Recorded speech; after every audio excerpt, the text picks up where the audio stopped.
Rising, everyone, and welcome back to Coffee Talk. And I already know that I didn't remember to change my date. I'm going to do it right now. Today is the 13th, not the 6th.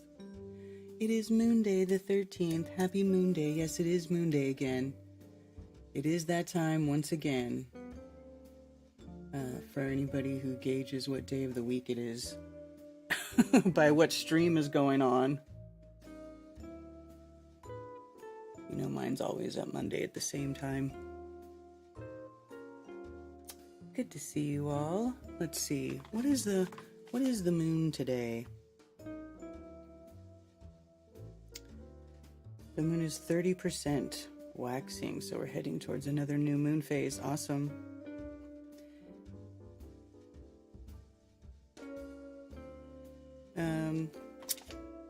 How's everybody doing? Stephanie says, much love, Karen B, Richard B, Sander, and I. Hello. Well, that's wonderful that you guys are all hanging out together. How awesome. That's the coolest. Isn't that cool? Just hanging out in a different part of the plane.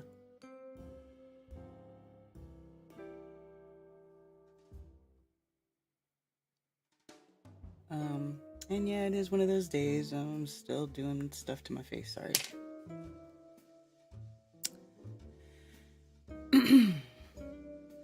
Hello, Scott Hunter and Psyop with an Psyop on Rockfin, Matrix 6 on Rumble. And to all of those of you watching on the Facebook, good to see you all. I have my coffee.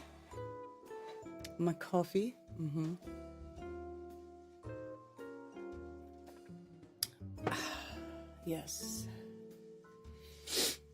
I saw Ben, somebody named Ben on Facebook. I think his name's Ben, I want to say Cleary, tagged me in a video about Andrew Kaufman talking about coffee. I have to watch that. I'm hoping he didn't say that it's bad for you and gives you dementia.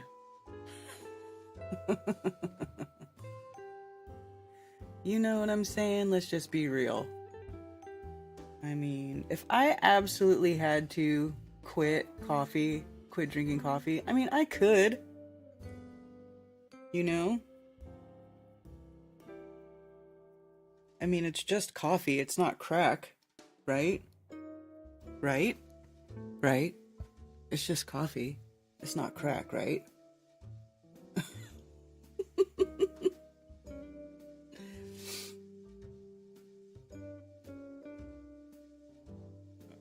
But you know, whatever.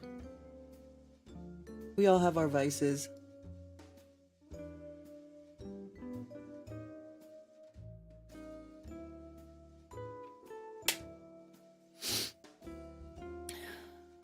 Danny Smith says in chat that he lost his brother, and Danny, I'm so sorry for your loss. Really and truly. I mean, it sucks. Because we all been watching this shit happen, like, the entire time, right? We've been watching it happen. And everybody's just so surprised. They're shocked. They're baffled. They don't know what could possibly, be going on. And we all were saying it from the very beginning. Don't do it. Don't go get it. Don't let them inject you with anything. You know what I'm saying? That's why we all got banned so hard. That's why, like, when Brian and I were doing Unveiling This Realm, we went from going to having over 350 live viewers to getting our channels taken down and getting strikes, and then not having almost like half the viewers. I mean, it's you're not allowed to break their spells.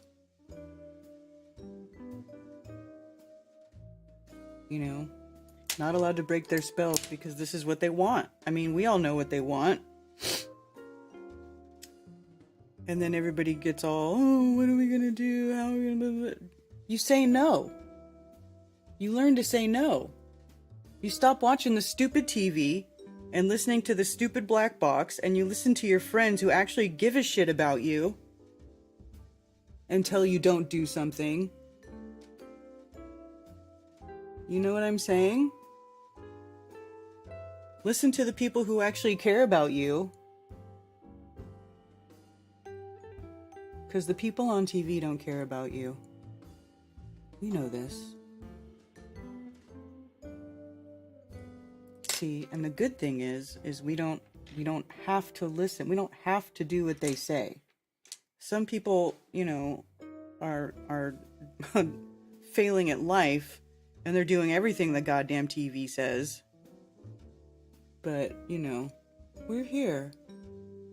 We're here whenever you guys decide that you don't want to be a sucker anymore. The flat earthers are here for you.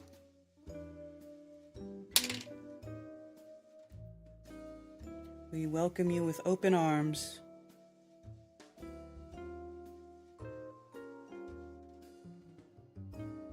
We welcome you with open arms to the flat reality.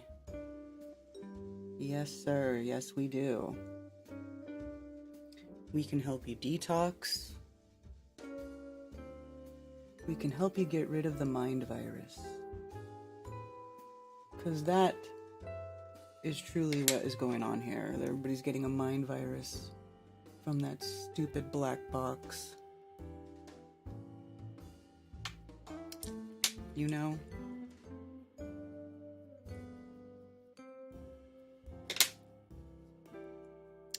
Hello, Chicago artist, Cammy, TC, Zamman.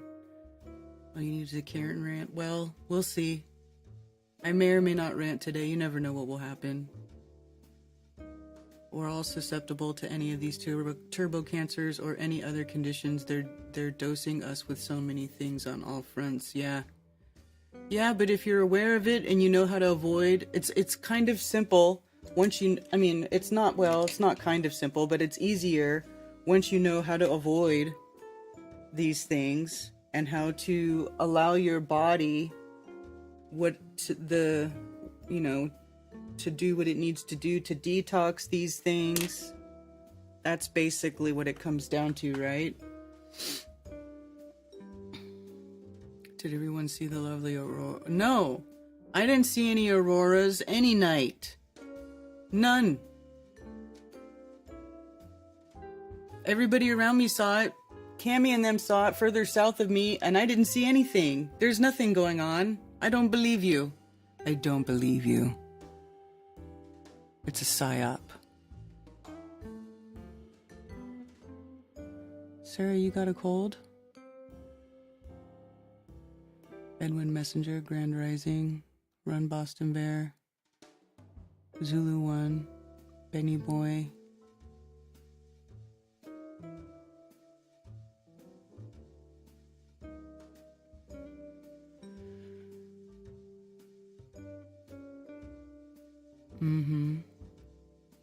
Flat Gang. Taboo Conspiracy is also Ben. Yeah, but he just goes by Ben. He doesn't really go by Benjamin. And most people know him as Taboo.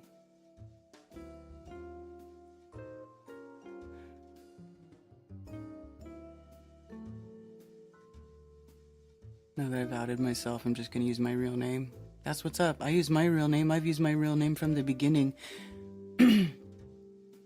You know why? Because there was not a lot of people talking about Flat Earth way back when I first put out my first video. And I decided that I was like, do I make myself anonymous or do I show my face? And I thought, well, you know what? I feel like I'd have way more credibility if I just showed my face. You know, I mean, like, if you really are passionate about truth and you really want people to know, why wouldn't you try to do it in a serious, like, at least in a semi-serious manner where you're like, look, this is who I am. I'm a real person. I'm not some crazy person on the internet who is just making anonymous videos with crazy music and flashy graphics to get you to follow my cult. You know, there's no cult. There's no fancy club. There's no secret handshake. It's just the truth. We just want to know the truth about our real place in the universe. So that is why I was just like, screw it, I'm just gonna use my real name. I'm gonna, you know, allow that to be known. And then of course then there was a time, I did go through a period of time where I was like, you know, maybe I should have done the anonymous thing. It's way more mysterious, you know. You don't get, so it's harassment, like actual harassment, where people tell you that you should die. I mean, that doesn't really happen so much anymore, but I mean, it could happen again, you know, people targeting you. I mean, it gets crazy. People are crazy. Internet people are crazy. You know what I'm saying? You guys know. Internet people.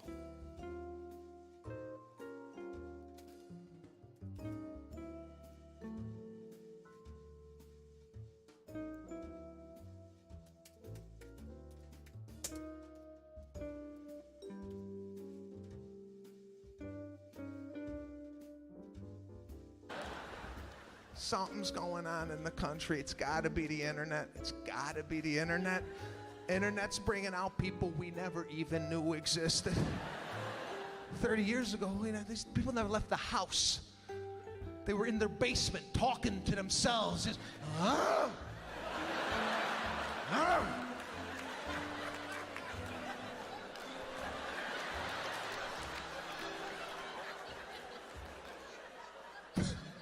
They didn't leave. They had no outlet. Right? Now you give them the internet. Exactly. They have an outlet to the rest of the world. Yep. Now they're in chat rooms. Ah! Right? So what's up? They're in the chat. Where are people getting the time to do half of the stuff they're doing online? People are living on the computer, writing reviews on restaurants that they go to. Internet people.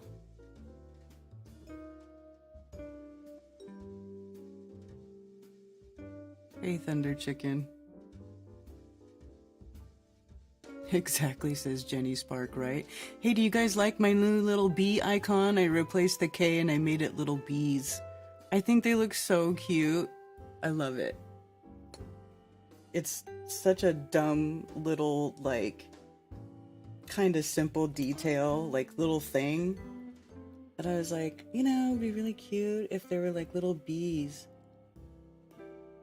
And then I did it and I was like, oh, it's so cute. I love it. It's not cheesy. It's cheesy, but I like it. It's cute.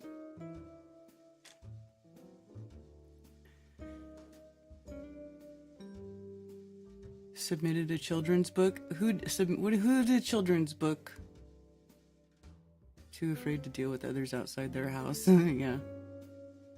I get too distracted and out of my head when I put my face on screen. I can't stay on topic.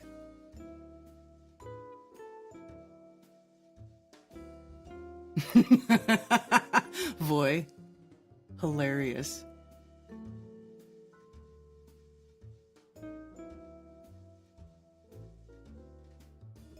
Oh, Zach, that's right. Zach, you did a children's book. Awesome. These are the best. Show it. Show what?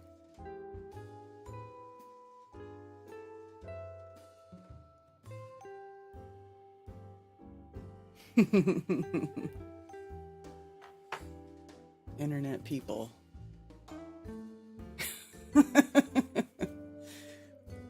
I don't know. I don't want to make you guys watch all. I love stand-up too. good stand-up is the best. Hilarious.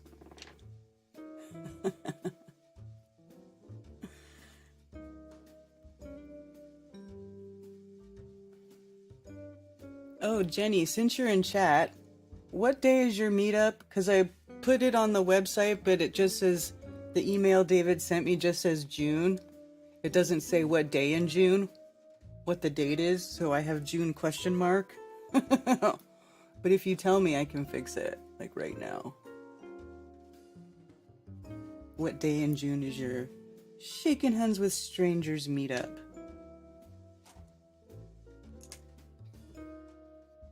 We are a weird bunch.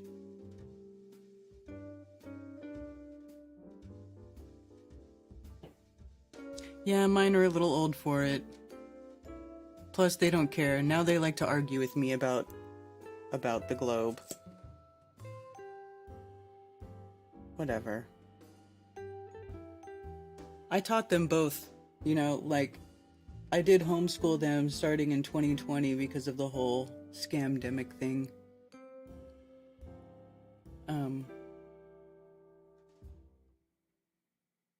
So oh shit. Mascara on my eyelid. That ain't right. That ain't where it's supposed to be.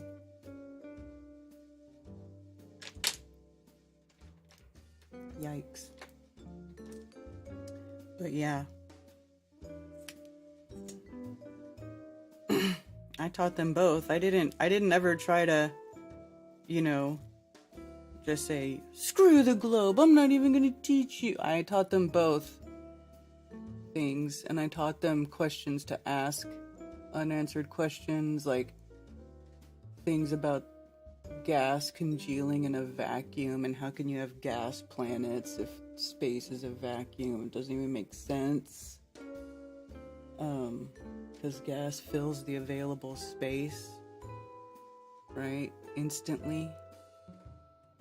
Like having an atmosphere without a container, and you know, those sort of things. Basic knowledge things. And I think, you know, for them, because they're young and all their friends are going to be globe believers, probably most of them, you know.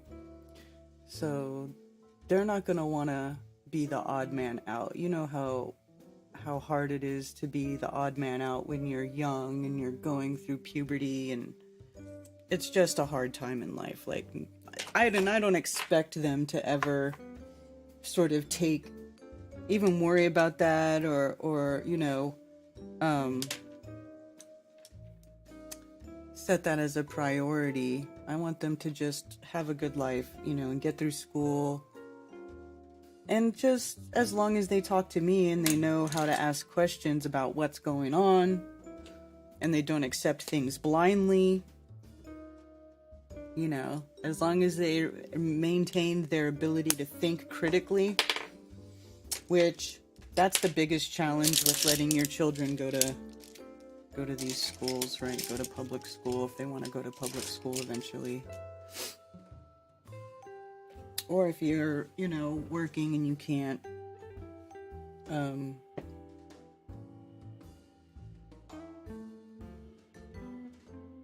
you can't homeschool.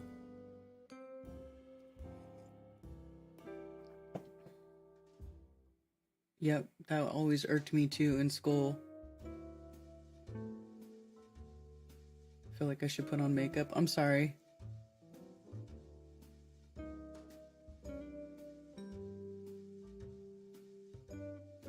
The 15th?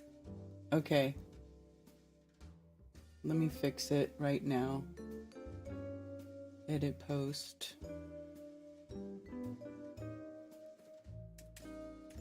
June 15th, 2024. There we go.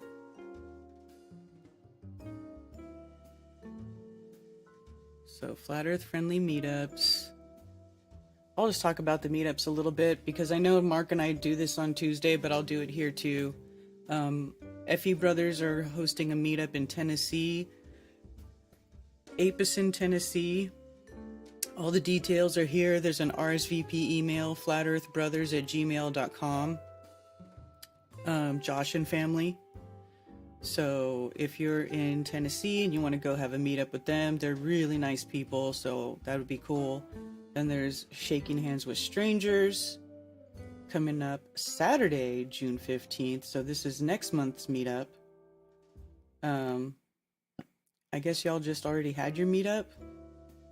I don't even remember what the last one said. But this one is in Long Lake, Minnesota from 6 to 9 p.m. Details on the website. Also, Flat Coast, Florida has a meetup coming up this, May 18th. Is that a Saturday? I didn't put what day that is.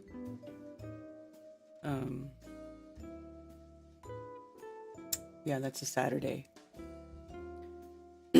So May 18th on Saturday, Mico, Florida. They're having a get-together.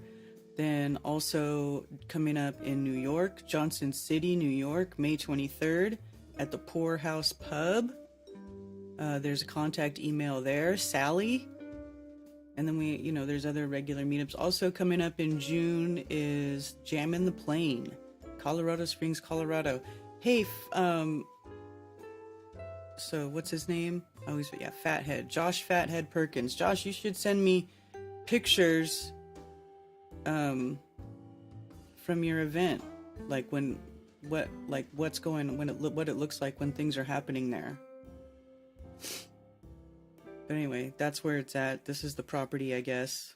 I've not been there, but I would like to see more pictures if you can. Because you do this every year, you have people over and you guys all have a camp out and party and stuff, so.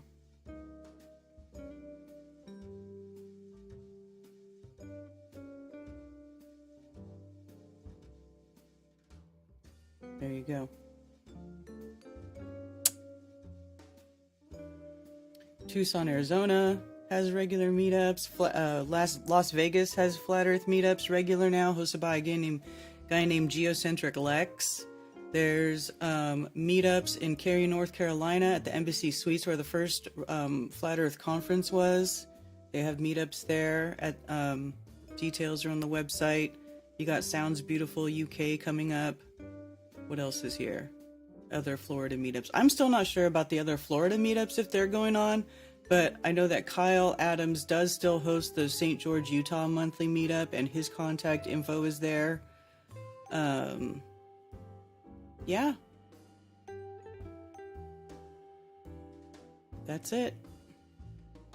That's what's going on as far as meetups are concerned right now. Love is stronger than hate.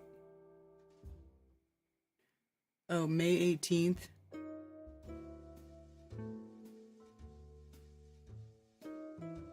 So, well, shoot. Because I just update your, I probably shouldn't have updated your thing yet if you still have a meetup coming up. Oh, let's see.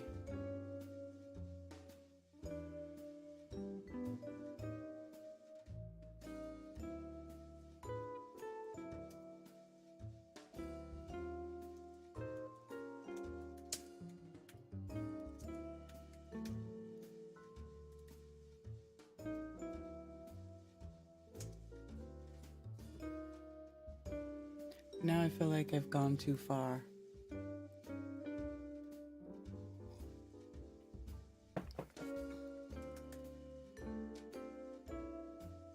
June.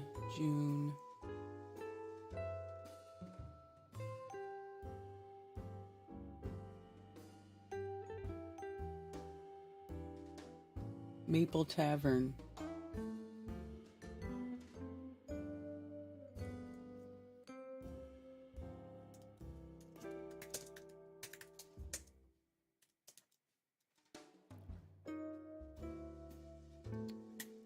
See what I do for you people?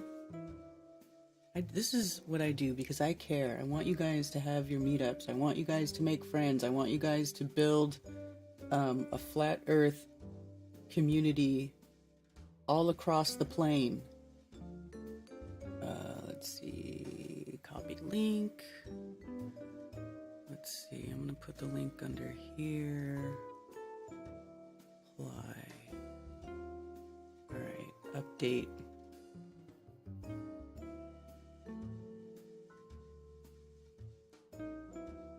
Oh, this should be heading 4 as well. Why are you changing on me?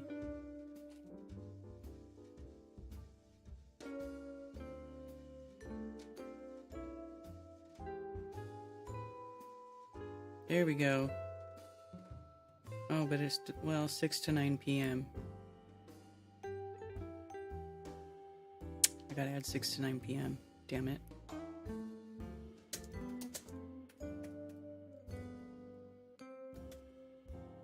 There. Now we're good.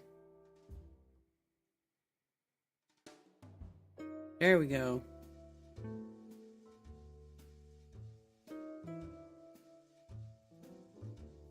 Okay, now I feel better. Sorry to be doing work while I'm on the stream with you guys.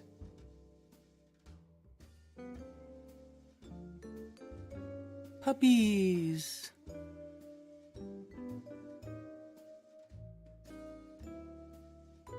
Puppies!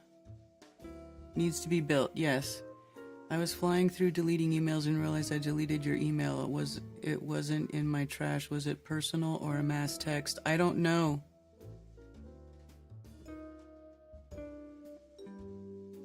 I don't know. It could have been about that sticker thing.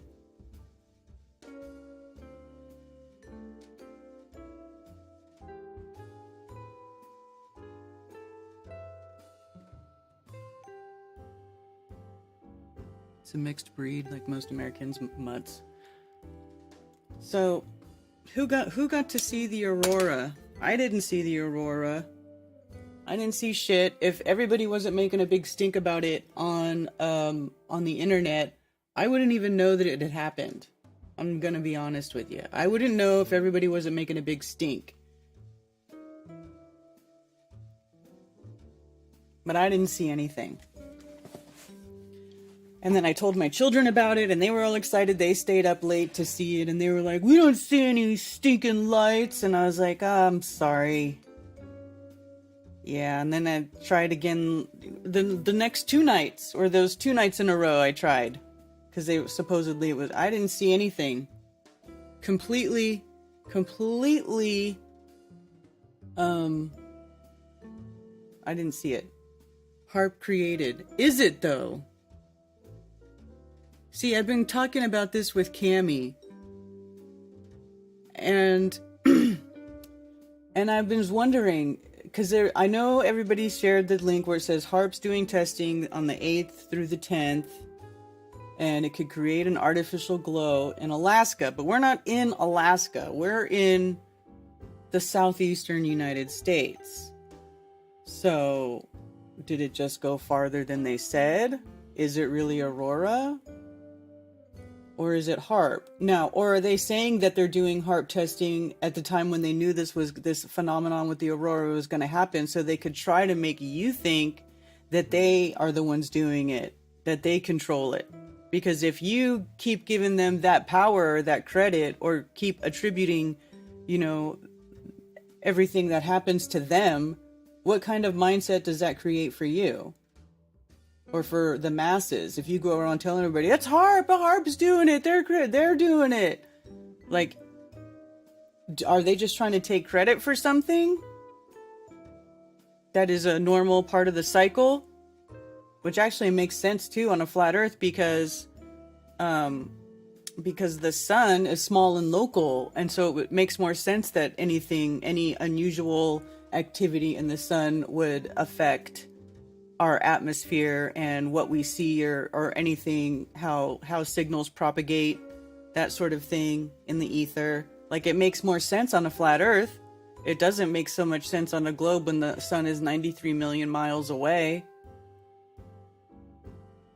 It kind of sounds dumb.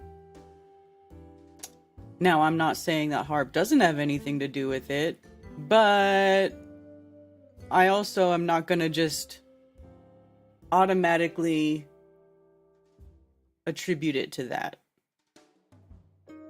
Because I've been around long enough and I've seen stuff go on long enough that there's like more often than not, there's a double cross or a triple cross. Right? Like they set it up so that they could just have you arguing over two false stories so that you never find the truth. Right? So I don't know. I think more investigation is needed. More data is needed. Maybe we can talk about that today. I was in Mexico Beach, Florida and saw it. Wow. How am I the only one who didn't see it? NDB, I'm always looking up and I didn't see shit, right? What the heck?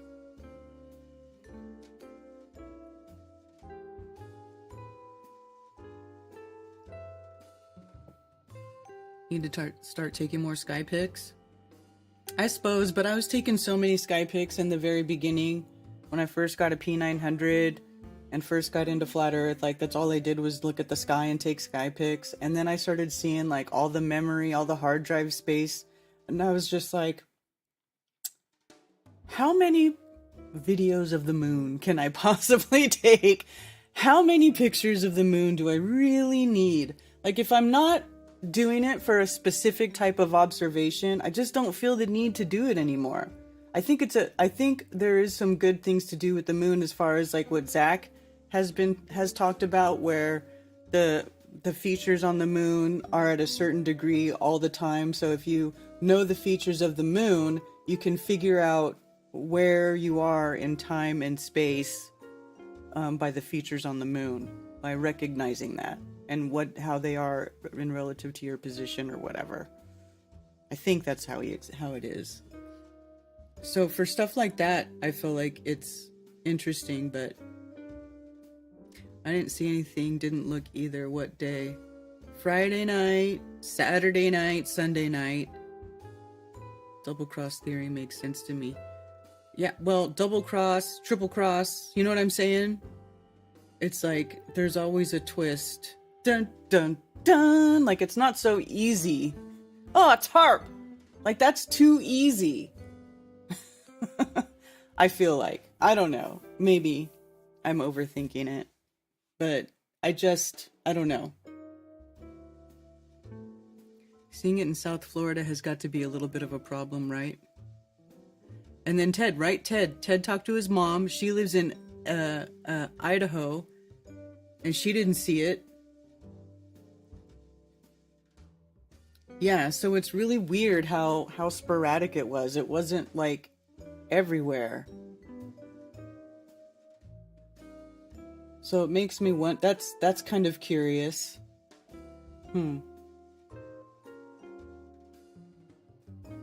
I think that is quite curious. So anyway, I know that this is here. So this is from Ham Radio website. Daily Ham Weekly is Ham Radio, Amateur Radio Daily. HAARP transmitting ionospheric experiments May 8th through 10th. The High Frequency Active Oral Research Program will conduct experiments with the 2.8 to 10 megahertz frequency range May 8th through 10th, originating from Alaska. The transmissions are part of a research effort from the University of Alaska Fairbanks to detect orbiting space debris. Modulation may be AM, FM, LFM, or a complex waveform, or a time sequence of different modulations. So there you go. That is weird. That could be the cause of the lights. However, as Cami and I were discussing privately, that doesn't explain the crazy readings from the sun itself, because it's the sun BZ index or something. Cami knows more about space weather than me, but there's readings that they take from the sun on a daily, regular basis, and apparently there's some crazy readings that have been coming off the sun. Now, it is possible that they chose this time to send out do whatever they were doing because of the index of the sun being that way. and just so they could do experiments and see what they could make happen. So, that's interesting. I wouldn't rather be anywhere. Hey, Lord Racer. There are pictures from Florida, Puerto Rico, and Hawaii. Let's see if I can go on the Zwitter and let's see.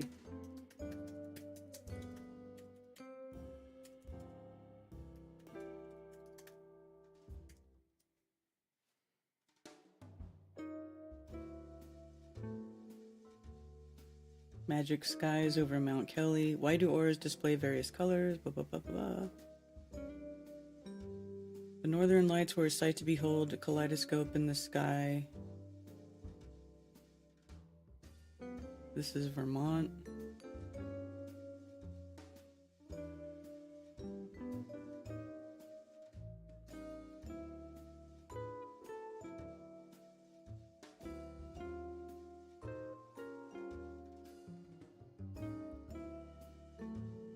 Northern Lights recorded from International Space Station. I don't see any space station footage in here. I think this person is a clickbaiter. Yeah, see, I didn't see any of this stuff. This was the 10th.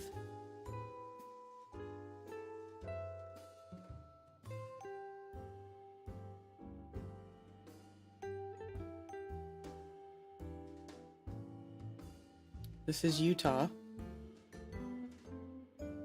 Yeah, I didn't see that.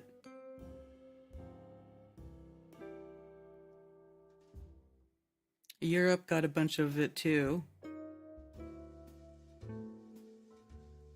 The government can create artificial aurora borealis. That's San Francisco. Wow.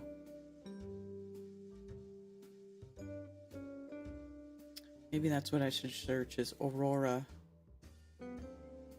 not Northern Lights.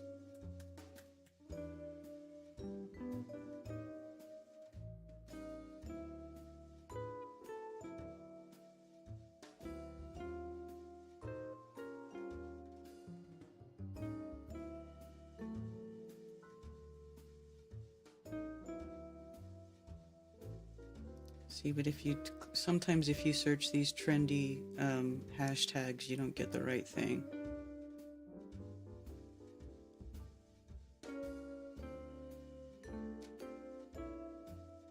Look at, what is this? Is this the sun?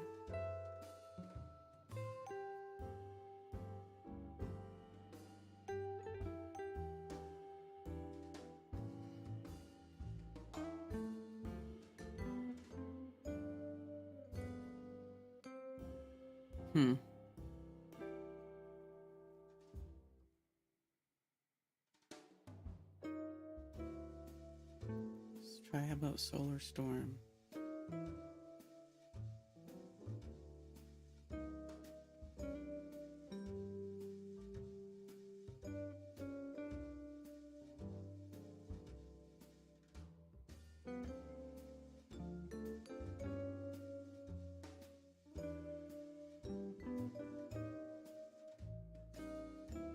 So, geomagnetic storm. So, okay, anyway. Whether or not HAARP's doing any testing, whatever, but it doesn't, the HAARP thing doesn't explain the geomagnetic part, the readings that they're getting from the sun. More than visuals involved. Maybe it never happened. I wonder if the small local sun can be affected by HAARP. I could barely make out the light with my eyes, but the phone caught rays to the south of us. I didn't see anything. I didn't even get my phone out because I couldn't see anything. It just looked like a normal sky to me. When did the new colors come in? It was green, now purple and pink. Well, I've seen Aurora with green and pink lighting. And I've also heard that from, well, I've read in the past that when you photograph the aurora, a lot of times the colors are more spectacular than what the camera can capture. So, This is from the space station. Ah, shut up. Shut up. Shut up. Shut up.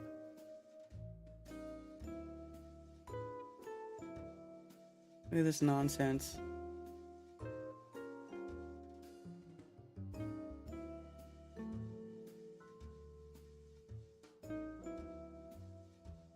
I must have been in one of them gaps. Because I didn't see shat. This is so cheesy. God, they make it look like, that's weird. Why do they always have this weird, like, orange line over their fake ball earth? It's like they want you, it's like they're putting that, like, idea, like, oh, look, it is enclosed. Look at the gravity holding the atmosphere to the earth. Yeah, it's the gravity line.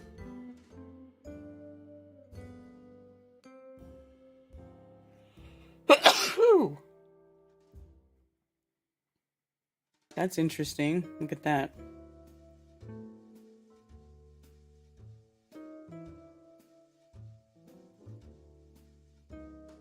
It has to do with your phone. It's a phone fuckery phenomenon.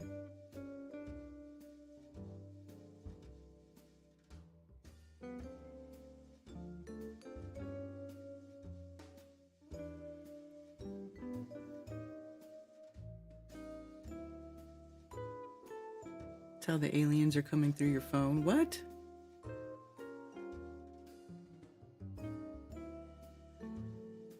Unless I'm missing something, the result we experience would line more with tampering via CERN versus tampering via HAARP. Just sent you pictures from the front yard. Where in, thank you. Billing Tono. Look at, yeah, see? I did not see that. I did not see that at all. This is a cool picture right here. You guys saw some cool stuff.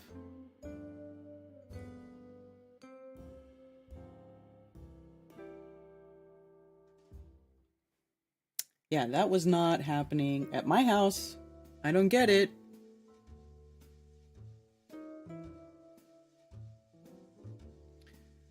So Cammy, what was the link you were showing me with all the readings?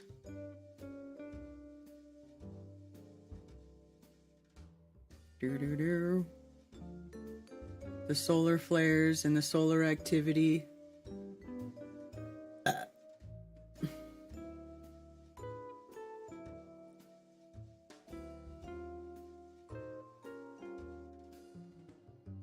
What's a good thing to show?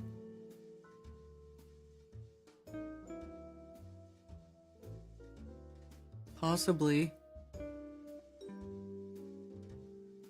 I forgot to open my phones. Let me open my phones.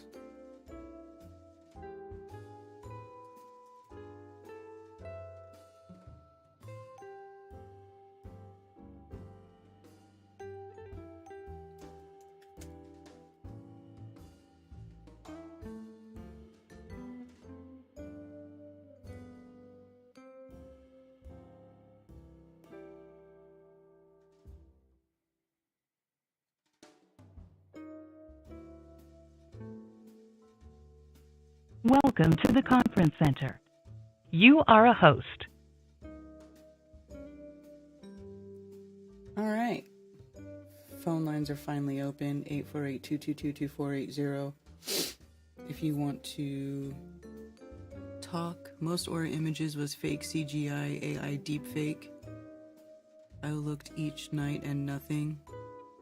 Yes, you can join. Go to space weather. Okay.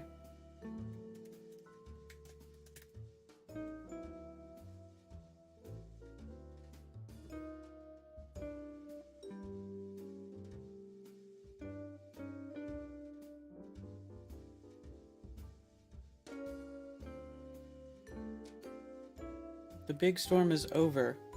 No more forecasters say the storm is really over now. There is no chance of additional G5 activity this week because of all the big CMEs have already come and gone. However, relatively Minor G1 or G2 class storms are possible on May 13th in response to a glancing blow from this off-target CME. Aurora alerts. Auroras in strange places. The historic geomagnetic storm of May 10th through 11th, 2024 produced auroras across Europe, Asia, Mexico, and all 50 U.S. states, even Hawaii. Hundreds of millions of people saw the colored lights for the first time in their lives. Not me, I didn't see it.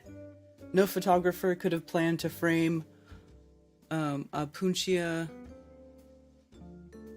What? Crazy.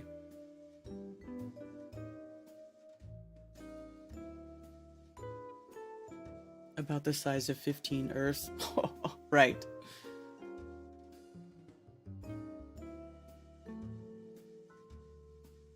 CMEs emitted by the departing sunspot are no longer flying toward Earth. At most, only glancing blows are likely from eruptions on May 12th through the 14th. The danger could return on May 15th, however, on that date the sunspot will pass through a region of the sun magnetically connected to Earth via the Parker spiral. What? What's that?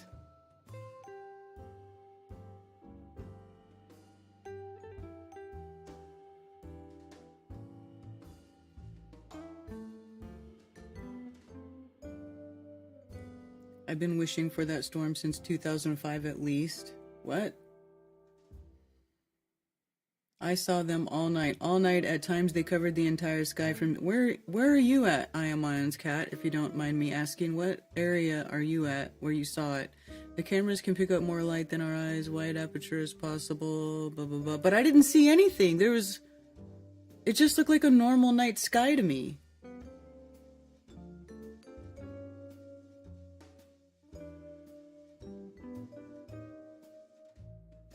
No, you did not. No, we're not talking about melted bricks, Rico.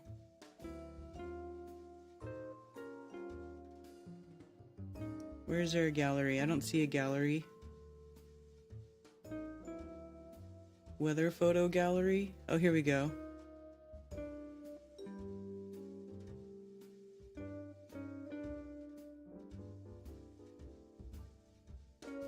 $3 a.m. Maybe it came when I was over it and tired and I went to sleep.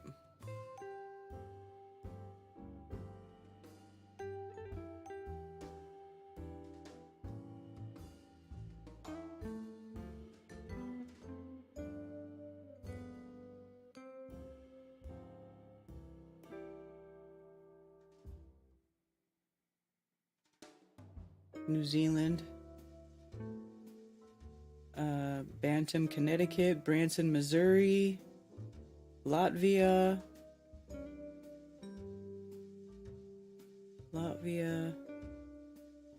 Kansas City, Missouri.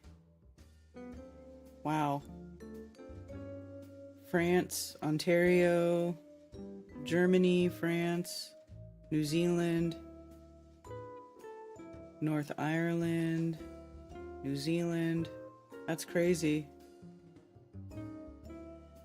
Idaho, New York, Cleveland, Ohio, Florida. Okay, this is not unlike what I was seeing at my house. Maybe that's what it was. It was just not very colorful. Because I looked up and I was like, well, it looks glowy, but it's not like, oh, look at the pretty green or purple or... This even has more color than what I saw. Like, I was just seeing like this. Is this considered Aurora? Because maybe I did see it, because I saw it, like, it looked like this. It was just kind of blah. It was just blah. It was not cool at all. Maybe I did see it, and I just got, like, the boring part. Connecticut. Michigan. Pollock Pines. This is out where about by my mom's house. That's California. That's in the foothills, going up to Tahoe, Pollock Pines area. San Rafael, Glenn County. Huh. Branson, Missouri.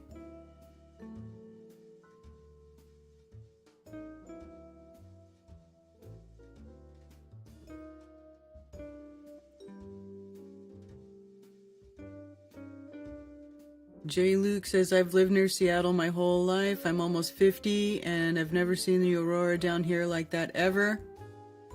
Yeah. Intense light show in the Pacific Northwest. Yeah, see, for me it was just blah. Like that picture, that boring picture that I showed you where it was just like gray glow, that's what I saw. I guess that's part of it. I didn't get these cool colors. I didn't get the pinks and the greens and this red and yellow, like this cool shit. I didn't get none of that.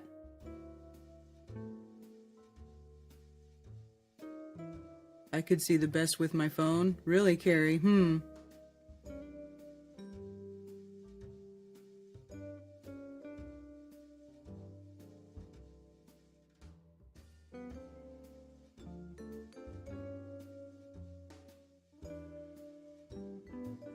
That's pretty good. Yeah, well, maybe I should have pulled my phone out to try to take a picture, but it didn't look like shit to me.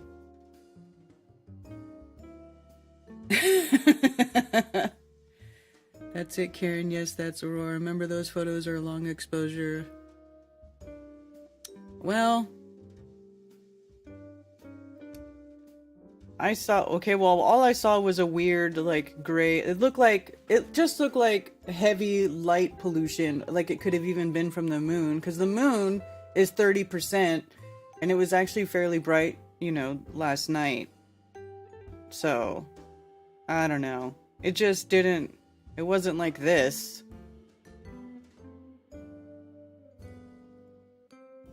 I didn't see anything cool like that.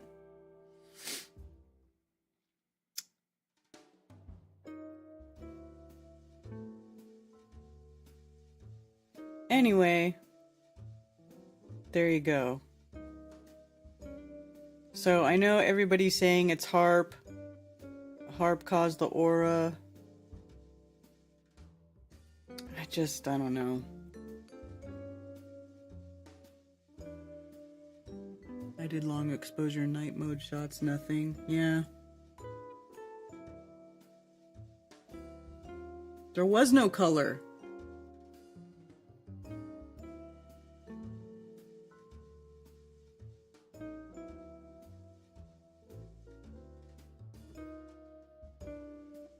Hi, Sarah G.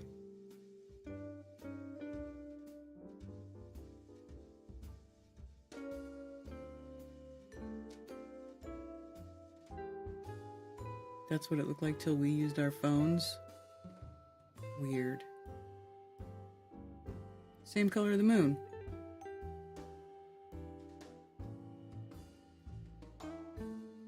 Even if it was HAARP, had fun with the kids taking pictures, yeah.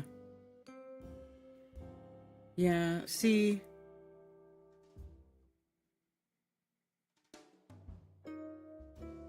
Yeah, come on and talk to me about space stuff. You could just call in, Cammy. You don't have to, like... You could just do your voice on Skype if you want.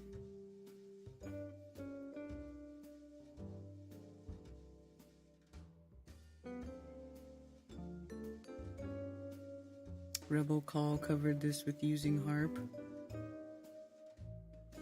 I don't know who that is and whatever, but I know everybody's gonna say it's HAARP. Why? Because it's clickbait. It's triggering that thing inside of you that it's the same thing that the fear mongering does, right? Like, I don't know. And plus, are we giving them too much credit? Are we giving them too much credit that they can actually cause these lights over the entire country of the United States and all over, like, extended areas of the northern part, the inner circle? I feel like that's giving them too much credit. And I also feel like they're just, you know, using this as an excuse to say, ooh, look, we know more about space than you do, and space is trying to kill you, and yeah, and we're doing experiments. I don't know. I'm just so over it. I'm over I'm over the everything being the government, nothing, no, there's no like natural disasters, nothing can just be regular weather, nothing can just be like normal cycles of the realm, nothing anymore. Everything has to be some psyop, it's gotta be some government plan, it's gotta be some sort of, manipulation. It's got to be something, And I'm just so fucking tired of it. I'm just so tired of it. Like, I'm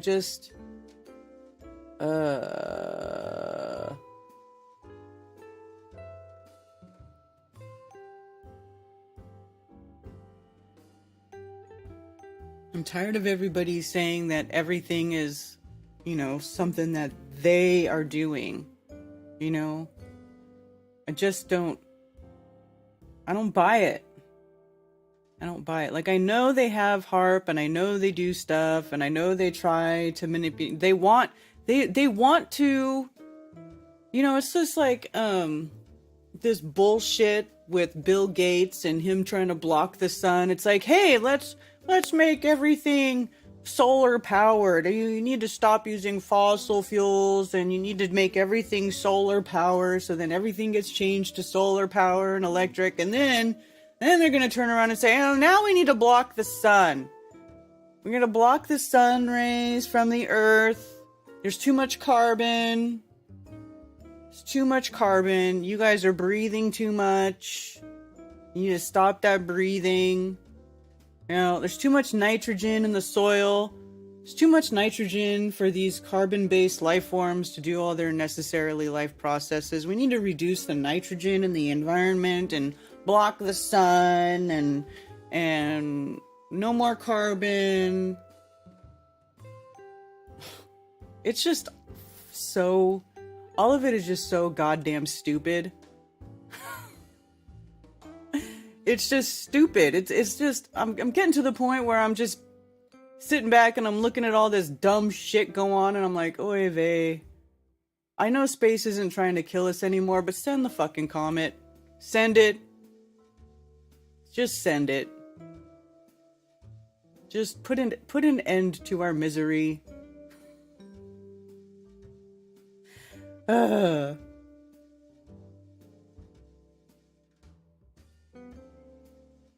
Every single friend shared the HAARP screenshot that was faked. No notice from UFA that they created auras this weekend. Nobody even tried to confirm it. I'm over it too. Yeah. I was genuinely surprised that people were saying it's fake. We all are.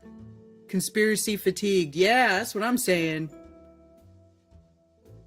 It all has to be man-made, removing God's work, right? I'm tired of everyone bickering about whose twoof is more twoofier. Yeah, and who's more awake and not awake enough. Exactly. Trust the scam.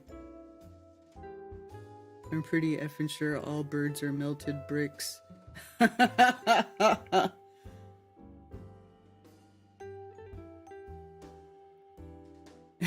saying exactly what you've been saying the last couple days. I know, because everybody, and then, people saying, oh, I bet if you believe that the sun caused the lights in the sky, then I bet you believe, what was it? I bet you believe that we also went to the moon. Like, what a false equivalence. And one has nothing to do with the other. Nothing. Or like when that stupid ship hit the fucking bridge. Oh, I bet if you believe that this was an accident, I bet you believe that 2 planes took down 2 skyscrapers. You fucking retard. It's like another fault. One has nothing to do with the other. Like, what a fucking red herring bullshit like, you people who say shit like that, you're no better than the manipulator black box on the fucking TV, trying to intimidate or shame people into accepting your groupthink bullshit so that you can get, an exponential number of likes on Facebook, and you can be the most base, the most woke, whatever. I'm the truthiest truther. everything's fake. I'm 100% sure about everything I say. HAARP did it all. And if you don't believe HAARP did that, then you might as well just think we walked on the moon and that Earth's a globe, because you're fucking stupid. You obviously don't get it.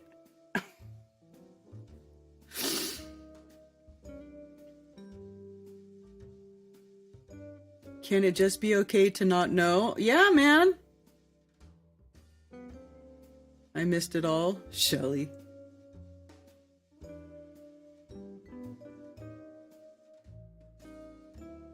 Do you see the people saying the sun is fake? No, fuck, no, God. I don't want to see it. I don't want to see it. This is why I turned my alerts off for Facebook. I literally deleted the Facebook app off my phone so that I have to walk into my house and all the way upstairs to my office and come to my desk to get onto Facebook, because seeing the group think and the swarm, it's almost like there's this like flat earth swarm, and every time, you know, something happens, it's like they all have this swarm where they're like, oh, it's all fake, oh, it's all planned, The Simpsons predicted it.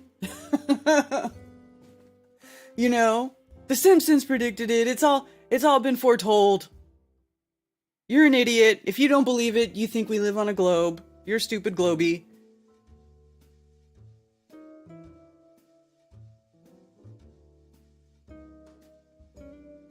Woman does her own research on HAARP and the auroras due to the solar flare.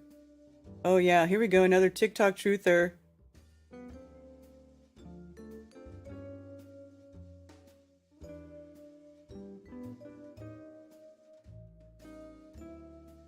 Running continuously for 24 hours, HAARP puts 3 times 10 to the 11th power joules into the atmosphere. The CME put about 10 to the 20th joules into the atmosphere, 300 million times more.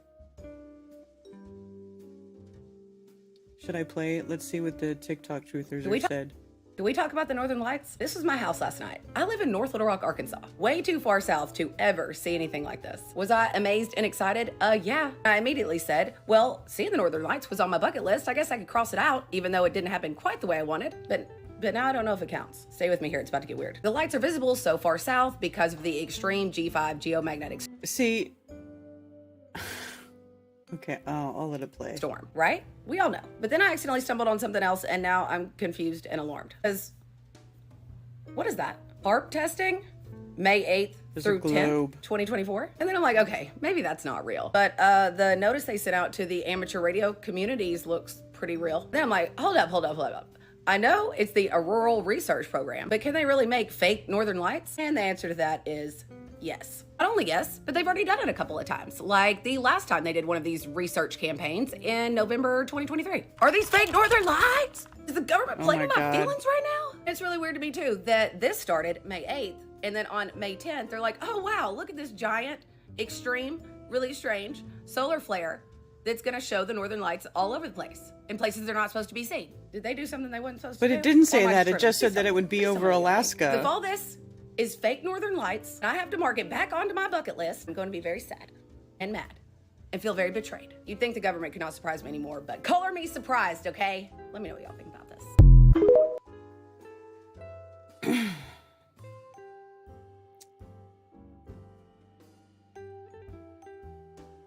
All the information overload is a problem.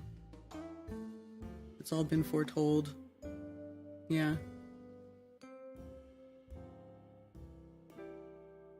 I mean, they did put an issue out. They did issue that this is something I found, the high frequency. This is for the, like I said, Daily Ham Weekly, the amateur radio. About HAARP.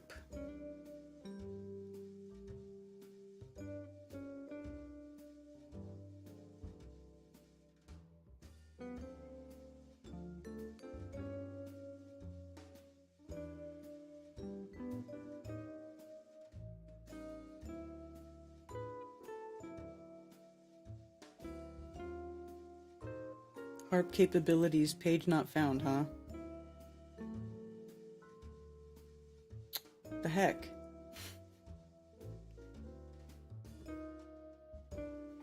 That's what she said. Arkansas. It's in the south.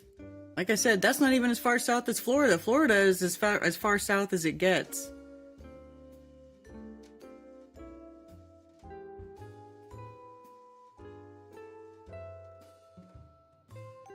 A lot of, not gonna lie, a lot of women TikTok truthers. Yeah, I get it.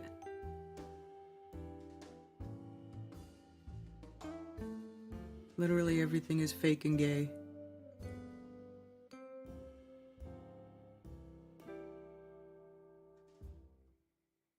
You can rent it.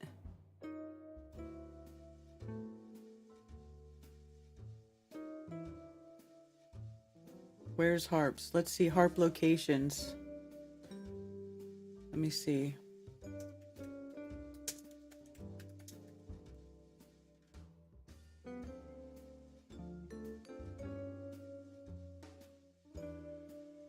Well, this is showing... They're not all called HAARP, though, I guess, right? HAARP facilities around the world. Oh, here we go.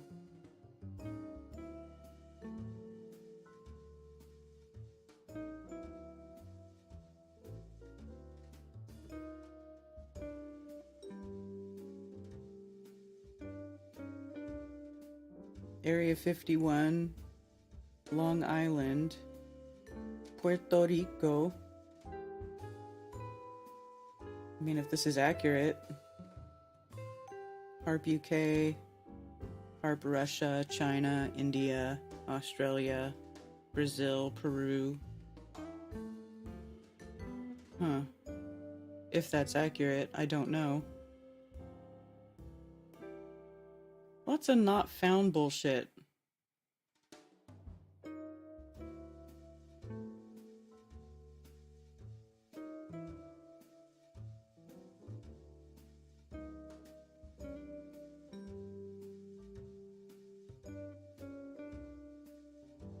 HAARP locations, Google Maps. Okay, here we go. Somebody made an interactive map.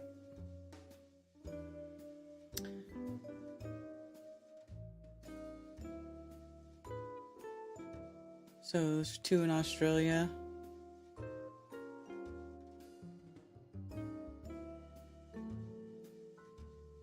I mean, I guess. I don't know if that's accurate. These are just... Let's see. So can I change it to satellite view?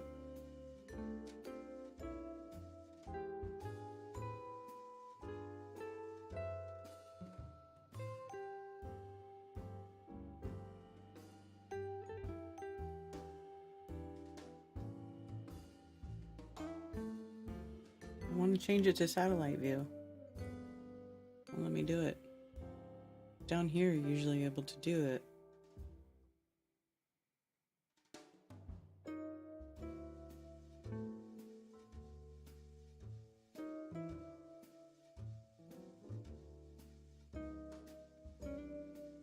Oh, here we go. Look at that. There's a picture of it. So here's an array. This is Russia. That's interesting.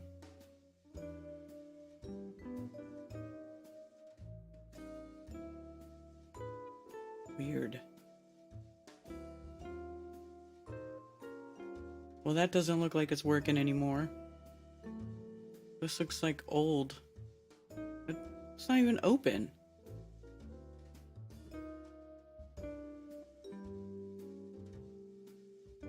Weird.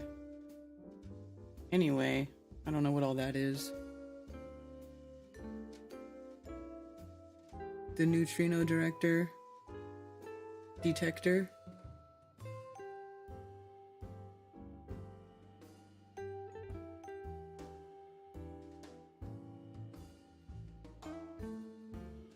There's ISCAT in Scandinavia.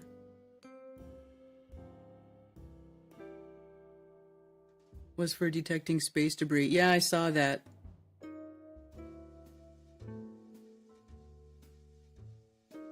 Sharing HAARP notices, but yeah.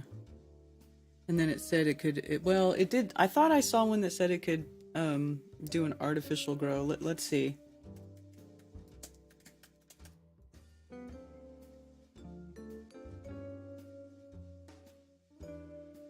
Do they have anything on their actual site about it?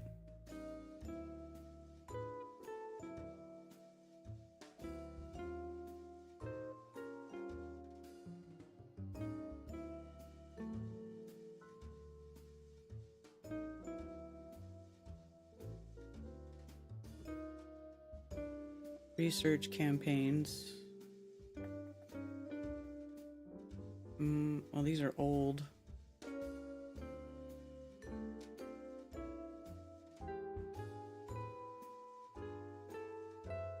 How come the website itself doesn't have anything about it?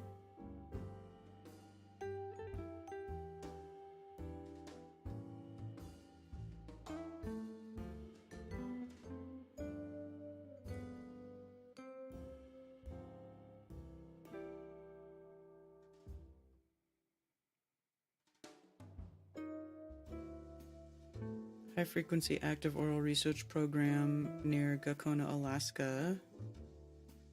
This is October 17, 2022. Set to begin a set of experiments at its new observatory. This is old. This is old shit. 2023. See, this ham radio thing, ionospheric experiments.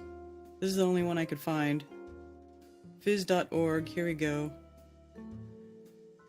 Artificial glow may be widely visible in Alaska. This is old too, November 3rd, 2023.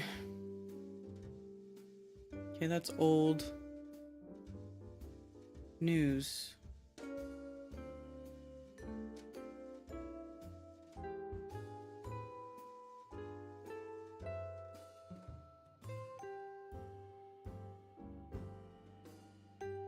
Space.com.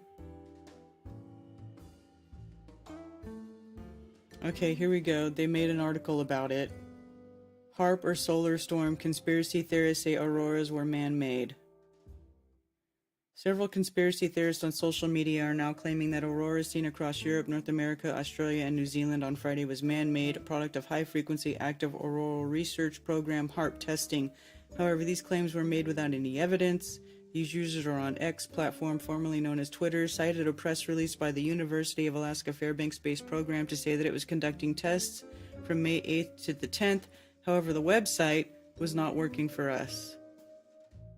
As a G4 solar storm hit Earth's atmosphere on Friday, millions across the world witnessed auroras. Several images were shared on social media showing green and pink lit skies.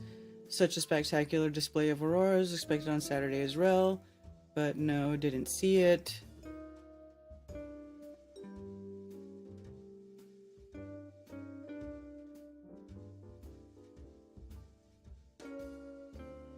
This is the shot that everybody's, right? So it's HAARP testing, May 10. Will that bring us, oops, the actual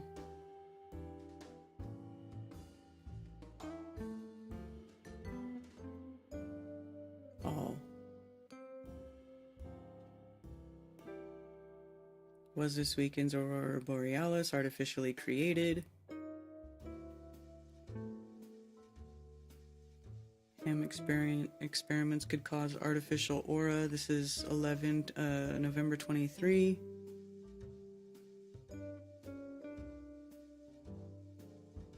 November 23.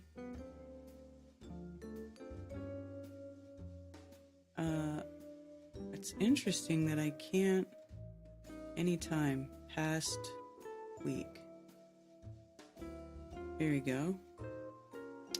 DARPA's weather manipulation, tied HAARP facility, blah blah blah.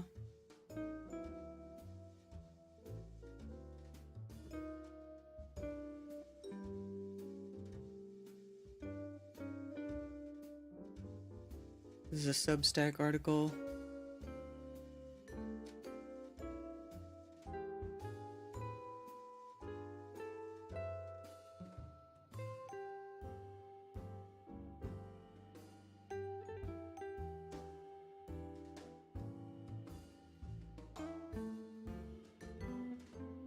Coincidentally, HAARP was conducting a research campaign May 8th through 10th. High-frequency active oral research program will be conducted, a research campaign. HAARP transmissions will be between 2.8 and 10 megahertz.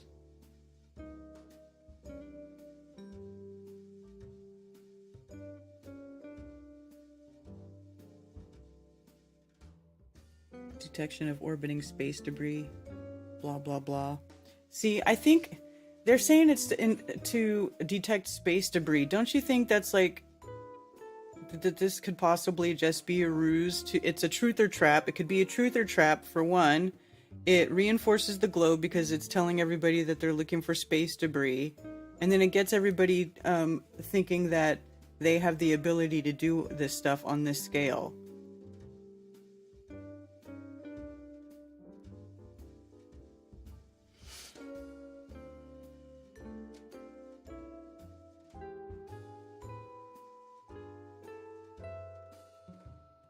Was that these arrays knock out UFO tech from the sky?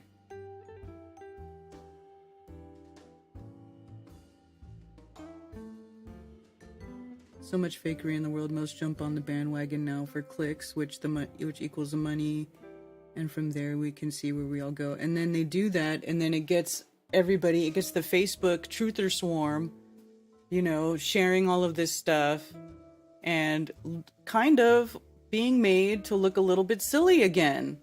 Not to the scale as other stuff does, as some of the other stuff that gets mass pushed out there. But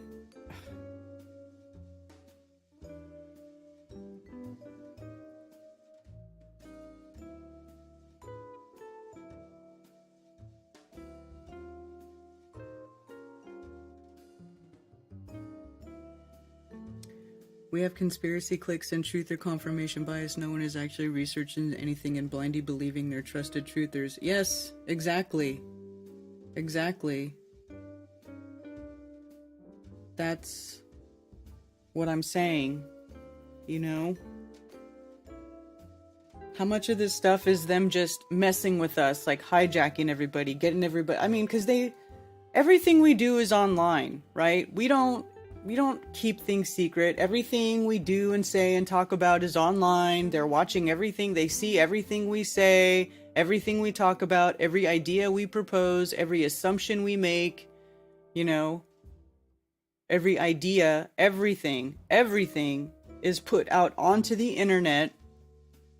And don't you guys think that after 10 years of us doing this, of putting all that stuff on the internet, they're doing this, they're doing that, that they know now how to create things that trigger that mindset, or people looking for stuff like that, and then it gives them, you know, like they could just be feeding that. You know, that's the general feeling I get. I could be completely wrong. I could be wrong, and I'm happy to admit that I'm wrong if I'm wrong. But, you know, for me, my whole thing is we don't need to live in fear anymore. We don't need to spend every day worrying about a new thing that the evil powers that should not be are doing to us, because that is a trap. It's a trap to get stuck and focusing on that. The way to get out from under it is to turn your back on them, not go along with what they tell you to do, tell them no when they try to force things on you, and live your life, build a strong family, build relationships with your children, teach your children how to critically think, teach your children how to become self-sufficient and independent and responsible for themselves. Be responsible for yourself. Take responsibility and ownership of your life. You know, if you really want to make a difference in the world, that's how we do it. The world was never changed by a bunch of people sitting there crying on the internet going, the evil powers that be, they're making fake internet lights. It's all fake. They're mod, you know what I'm saying? Like, it's just another distraction. I mean, I truther fatigue. I've had that shit for a while, right? And I just feel like everybody spends too much time focusing on that. Not that it isn't good to be aware. It's good to be aware so that you can live your life outside of it. But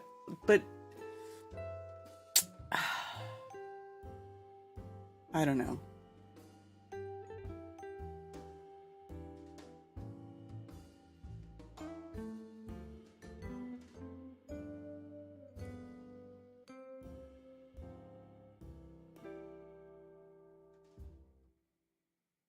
The world will never change. It's not our job to change it. The world is exactly the way it was designed. Well, I don't know about that, Gregory. I don't know if I agree with that. I don't know if I agree with that. Because here's the thing. Have you ever heard that saying, bad things happen when good men do nothing?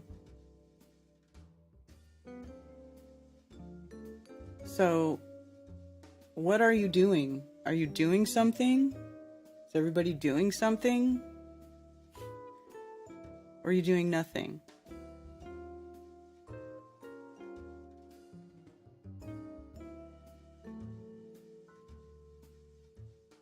They can't, they can try to persuade you, they can propagandize you, they can try to set up things inside their society that make it difficult for you, but they cannot force any of this stuff on you. There's always a way out.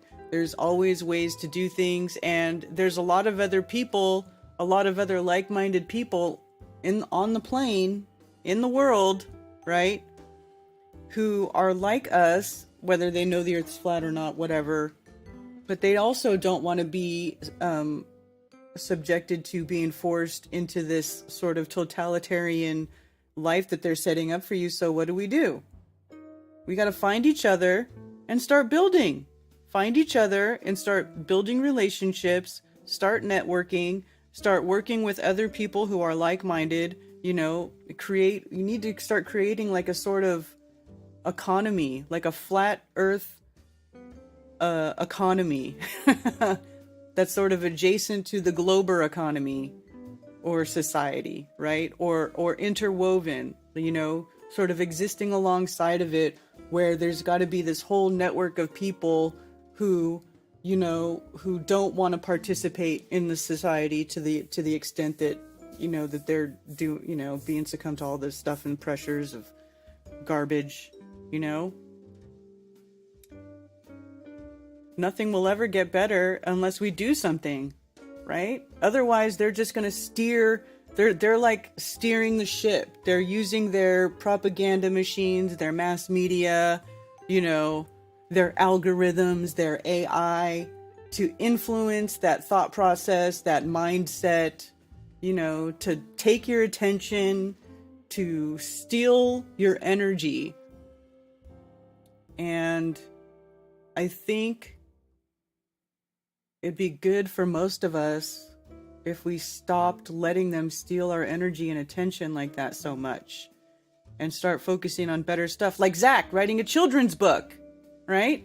And there's a lot of people that write children's book, but maybe we need to, and there's books for adults, maybe we need to focus on that. We need to start, working on that, creating this material, for people to educate them. We need to come up with some sort of like a deprogramming type of thing, right? Like, okay, now you've realized that the world, that the way it is presented to you it's not really real, and this is the real world. And how do you make that adjustment from living in the world that they had presented to you to now living in the real world and taking more responsibility for your health, for your children, your children's education, for your life, right? For your family. That's where we need to focus.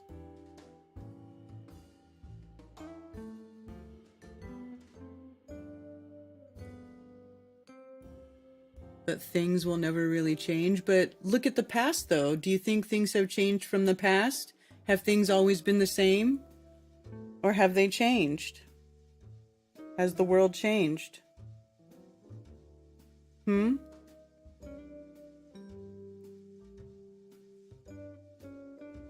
No one's doing shit except complaining on the internet. Here's some ideas. Know your neighbors, build a garden, shop locally, homeschool your children.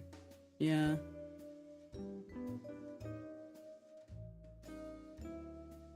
Grow food, read books, save seeds, right?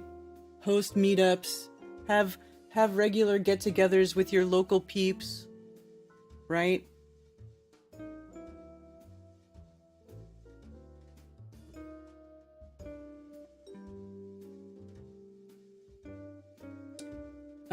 Oh, I have callers. Thank you for calling Coffee Talk. You're on with Karen B. Is this my line that was unmuted? Yes, it was. Run Boston Bear, JT here. Grand Rising. Good rising. Fantastic episode so far. A lot of thought-provoking things, and just you seem to gather serious amounts of legends in the chat that just want to enjoy some coffee and coffee talk. It's really cool. Yes, I agree. We have the best people. Yeah, it's cool. So on this whole topic with HAARP and the auroras and sunspots and all that, I haven't stayed caught up on it. Actually, just the last thing you were saying about don't let these people suck your energy. I really feel like the anti-flat earth globies or whatever, anti-flat earth groupies is what is going around on Twitter with the hashtag. They're shifting away from the actual debate and like discussing the topic because they don't have anything left. Like with Alan and Shane and Toby, Ether Cosmology guys, and Witsit, it's like everything's been deconstructed or untangled. We understand and we can see there's no motion and there's no curve. I mean, it's the same argument. So it's a stationary topographical plane, double torus. And so now it's just gaslighting and just name calling, personal attacks, and this new whole vibe of let's just suck the energy out of anybody that's moving towards life and vitality and connection. Let's just deconstruct their ability to connect. So long story short, I muted probably 10 or 12 hardcore trolls on X because they were just like, for 3 weeks, I was just trying to answer their questions. I was trying to be genuine and helpful and like give them links and resources. They didn't want any of that. They just wanted me spinning my wheels, and it felt so nice to unplug because I've gotten to do more stuff with the family, take care of some projects, because you can get all ate up with this stuff. Yeah, for real. Yeah. And then it starts taking away from the important stuff, right? And I've told some people this, and it's a little bit of a confession. I thought that because I have a relationship with the Creator, I'm different, I can be extra patient. I thought that somehow if I just hung in there and like tried to befriend them or tried to answer all their questions, that I could save them or I could wake one of the Globers up. And it's like, you know what? If the person isn't coming, if they're not being genuine, you can tell pretty quick if they're not being genuine, then it is a waste. Don't think that you can help. Move on to somebody that has eyes to see and ears to hear, because those are the people that are worth it. Because I've been talking about this, like somebody, let's say, delivers something here. We needed a new washer and dryer. The guys came and did the work, got them a snack, and didn't talk about flat earth or nothing. But like kind of on the way out, I was like, hey guys, have you heard of biblical cosmology ever? And they're like, whoa, what's that? No. And just in passing, just kind of dropped some nuggets on them. They thought that was awesome. And they're so receptive. Like they're not anything like the internet trolls. They're like, oh man, that's super interesting. I never thought about that before. So be sure to reach out in real life to people. Yes. Yeah, I think it's actually more effective. Absolutely, because they can actually see your face, your body language, feel your vibe, see that you're not just crazy, that you're really looking for truth and finding it. But to jump back to the HAARP stuff, I heard Witsit yesterday on Ether Cosmology on Discord, and he had a lot of points. People were talking about all this stuff just like you were, and he was trying to correct the Globers that are running around acting like this solar event proved the heliocentric model when it doesn't. And he wasn't even trying to prove a model. He was just asking questions, and they were attacking him. They were calling, they were going crazy on him. Mm-hmm. But essentially, if you see a solar flare, like if you see a storm, boom, there it is, it's happening. It should only take 8 minutes for it to come to Earth. And they were saying stuff like, well, expect it in the next few days, this huge window. And what Austin was kind of highlighting is they were wrong about the magnitude. They were wrong about the location of where it was going to hit. And it's kind of like, well, if you've got this vacuum of space where there's it's like nothingness, it's a vacuum. It's not like a storm, like a hurricane where, we were close. I mean, it should be like, this is the angle of the spinning Earth. This is how far the sun is. This is the magnitude of the storm. And it should be here pretty precisely. But, I kind of didn't listen that long because I don't really like listening to people argue about the topic anymore. But what I wanted to get the whole chat and you to kind of consider, which really blew my mind, think about this. What if solar events and the borealis, what if all this stuff isn't the sun doing something to us? What if it's the Earth affecting the sun? Because ultimately the Earth is much bigger, and the toroidal field, or the torus field we live in, is massive and powerful, and the sun and the moon and the stars and the luminaries are a part of the Earth system, and we're the basement. And I just was like, wow. Even as a 2-year-old flat earther, I'm always thinking the sun is so powerful, you know what I mean? Mm-hmm. But maybe the spots happen on the sun from something that the Earth is putting off. And that was just kind of cool to think about. I mean, it could be because the sun's path is directly tied to a specific place on the Earth, right? A path over the Earth, and it doesn't go outside of that ring, Mm-hmm. So definitely. The other thing that comes to my mind when you say that too, it's as far as the geomagnetics of Earth, when I was taking the biomagnetism class, when you do biomagnetic treatments on people and you put the magnets over their certain spots or whatever, you have to leave it there for a certain amount of time. Well, the way you calculate how much time you leave the magnets on the patient to treat them is it depends on how far away you are from the equator. So the further you are from the equator, the longer you leave the magnets on. And if you're right on the equator, you could just leave them there for 2 minutes and you're done.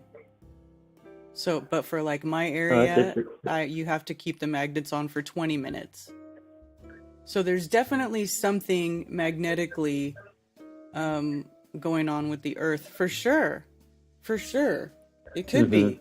None of this stuff, like I was saying earlier, all this stuff, it doesn't make any sense to me in their stupid spaceball model, because the sun's 93 million miles away, and who cares if it has a flare? It just doesn't make sense, but it makes way more sense for these things to having influence over us if it's all part of the same small local system. Exactly.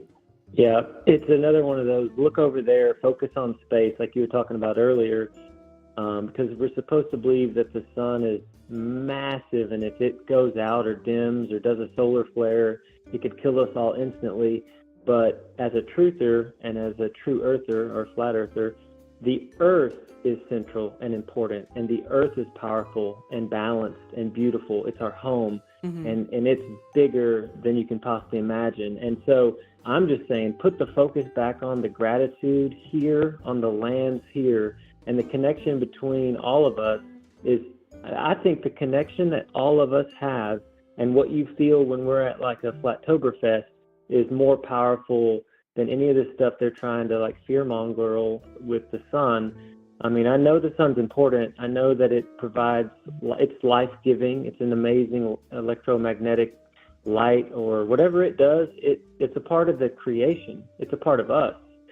And they're like, no, it's way out in space, this make-believe space, and you got to be scared that the sun is acting up. It's like, no, the Earth is just doing an event that's done. The Earth has done things for thousands of years that cause, I think, things, I don't know, it's just all tied together more than they want us to believe. And that's all I wanted to hop on today to say is like we're more connected than we know, and the sun, moon, stars, luminaries, and Earth are more connected than we know. And they're wanting to disconnect us by believing in this space narrative that's just lame, and we should just look the other way.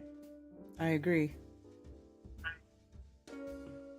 Well, thanks for having me on. I'm gonna knock out some more chores and keep on not caring about the drama, and just you know, connecting with y'all has been my favorite thing over the last 2 years. Just getting to know people better and realize that we are not trying to hurt anyone. We're not trying to lie. We're trying to find the truth. And if you're mad at us for trying to find the truth, you've got a problem. Yep. All right. Well, thanks for calling. It's good to hear from you, as usual. Yeah, thanks a lot. All right. Take care. Yeah. So, remember how in that movie Apocalyptico or whatever, I think is the name of it, where it's the guy and he's getting ready to be a human sacrifice, and they're like, we're gonna keep sacrificing people until the sun comes back or whatever, and then the sun comes back, and the whole thing is that these higher ups, these elders of this tribe or whatever, had the knowledge of the solar eclipse and the fact that the sun gets blocked by the moon, you know, on these regular cycles, and they used it to give a perceived appearance of power over the people, right? Over the tribe's people. And for me, when I see stuff like this, like, oh, HAARP, we're doing testing during the geomagnetic storm, and then everybody turning around and saying, HAARP did it, they made the northern lights. I feel like that's in the same vein. Like, it's them having privileged knowledge about sun cycles and how the sun works, right? And then using that privileged knowledge to give a perception of power over nature, over the creation, and by proxy over the people, by letting this kind of story propagate, you know, by putting this out there. That's what I'm saying. I feel like that's the general feeling I get from all of this. Not that they don't try to manipulate the weather, not that they don't talk about all the time about blocking out the sun, and they do talk about doing stuff, and I'm not saying that they don't do bad stuff, but I also think that they can't do as much damage as they would like us to believe. And the most damage is done by people actually believing that they can do these horrible things or have the ability to do these horrible things, right? The fear, that mind virus being put in people's heads about, yes, they can do all these terrible, horrible things, you know. Is that worse than if you didn't know? Like, I'm just like I said in the beginning, if I didn't know, if I wasn't on Facebook and I didn't look at social media for the last 3 days, I'd have no idea about HAARP. I'd have no idea about the lights, nothing. There'd be no difference in my life at all whatsoever. I would not even be wasting my thought energy on this stuff. I would have just been enjoying Mother's Day weekend with my children, playing games, watching movies, you know, which I did anyway, because I feel like I'm at a place where I don't really let this stuff get to me as much as I let it used to. You know, I wouldn't have even known. And it wouldn't, and knowing about it has not really added any value to my life at all whatsoever. It has not added any value. Like, there's no new information here. You know what I'm saying?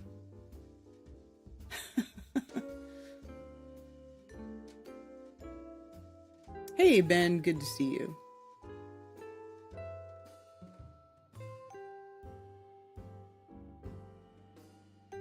Jamie Lee. What about Jamie Lee?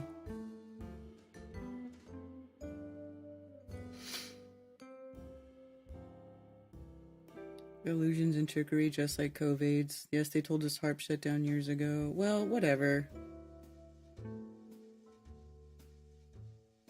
Cave shadows, yeah. Fear porn.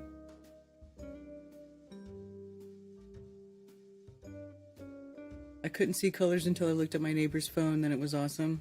Interesting. They convinced 2 billion people about religion. I'm sure they know what they are doing while trying to do from their point of view. Yeah.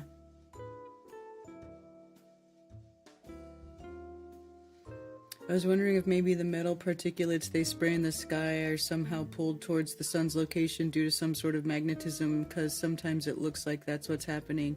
Maybe, Dr. Bass. I don't know. Although I'm not sure if they're putting magnetic particles in the sky. Aluminum, although everything, I guess, is affected somehow, but I don't think they're particularly like ferromagnetic particulates. I could, but it's a lot of technical terms. I'm not sure if everyone wants their brains numbed this early.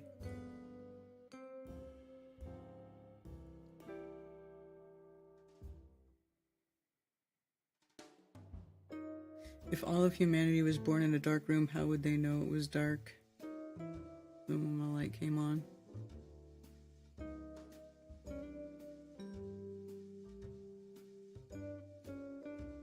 Hey fam, hey, our nephew just got honor roll. What did you have to do for the honor roll? Really nothing. So he's good at memorizing. Retarded to the world.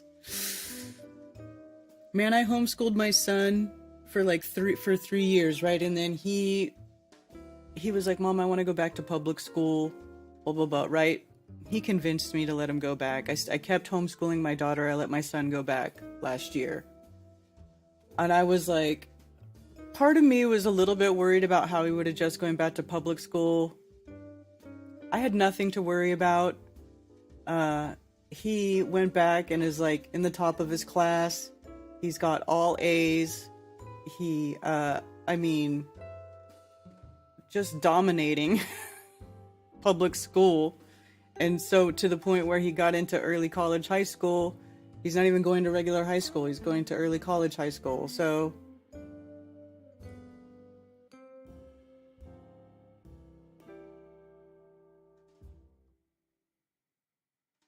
influx of trolls, yes. All the Brian Stavely impersonators.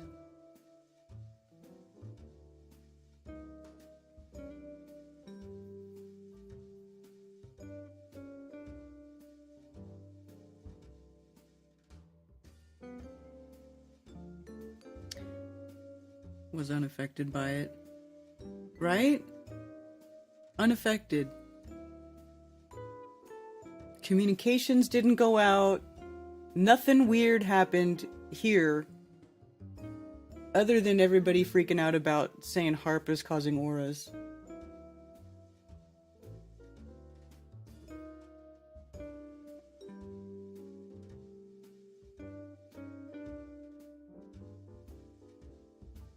My son was literally getting paid by other students to do their homework. Can you believe that? He like had hundreds of dollars. I was like, what?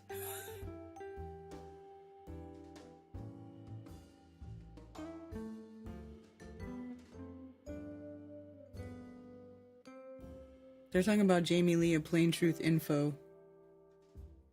Why are you guys, what are you, Jamie Lee Curtis? What?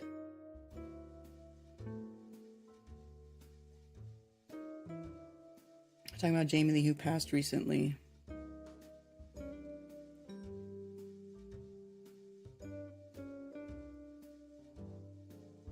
Yes, there's thousands of particle accelerators, there's thousands of arrays.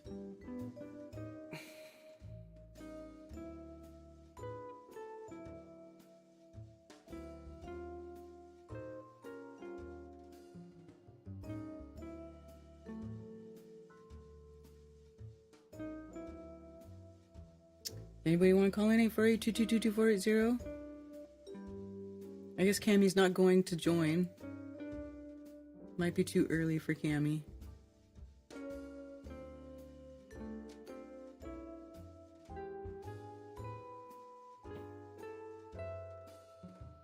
I'm not sure why you guys started talking about him. Maybe because he likes to talk about weather manipulation and he used to talk about the fires and stuff. He had some good stuff, but he also went a little bit like off in La La Land with some stuff, like the whole Tartarian thing. He wrote that book, and it's just, no, you can just call me on Skype.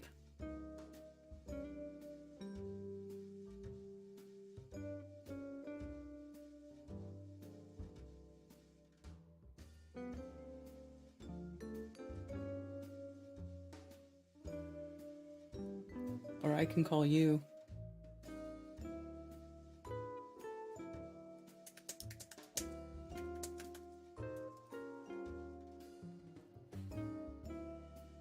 Have you checked the petrified forest in the Black Hills of Dakota? It's really cool. No, did you say that before? Okay, here, I'm gonna call Cammie.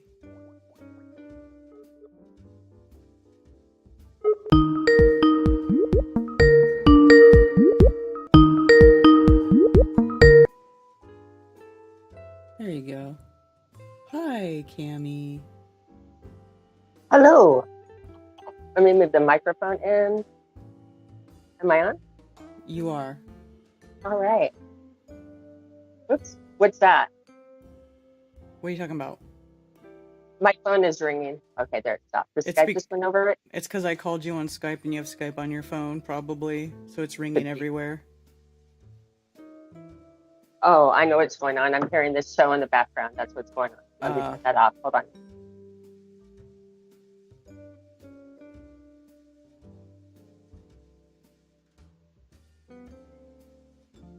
Okay. Ewar got most of his new, now redacted content from that book, says Benny Boy. Yeah.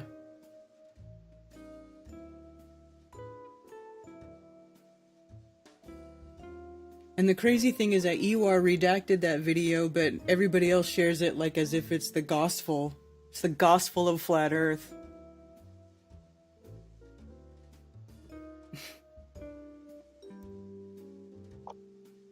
Anyway, what's up, Cammie? Okay, can I present, or I'm looking at the thing, the screen just doesn't look normal for me, and I'm sorry, it's early morning and I'm trying to see which computer setup, and I did it on a different one because it was too noisy outside. Yeah. So I really apologize. In the lower part of the screen, I think on the right side, there's a share screen button. If you want to share screen, you can. Don't do it yet. Let me get some things up. But I'm on the laptop. I only have one screen. But I guess we can go over space weather a little bit and just what some of the numbers mean instead of, in other words, let's just start with some foundations. And then you'll see why I don't think it's just HAARP, or I don't understand how HAARP could only be responsible. I only get HAARP on the visual, but there was a lot more than visual. And so it's a mystery. It's a puzzle. But I think we're jumping to a lot of conclusions. I love hearing this through the reality check.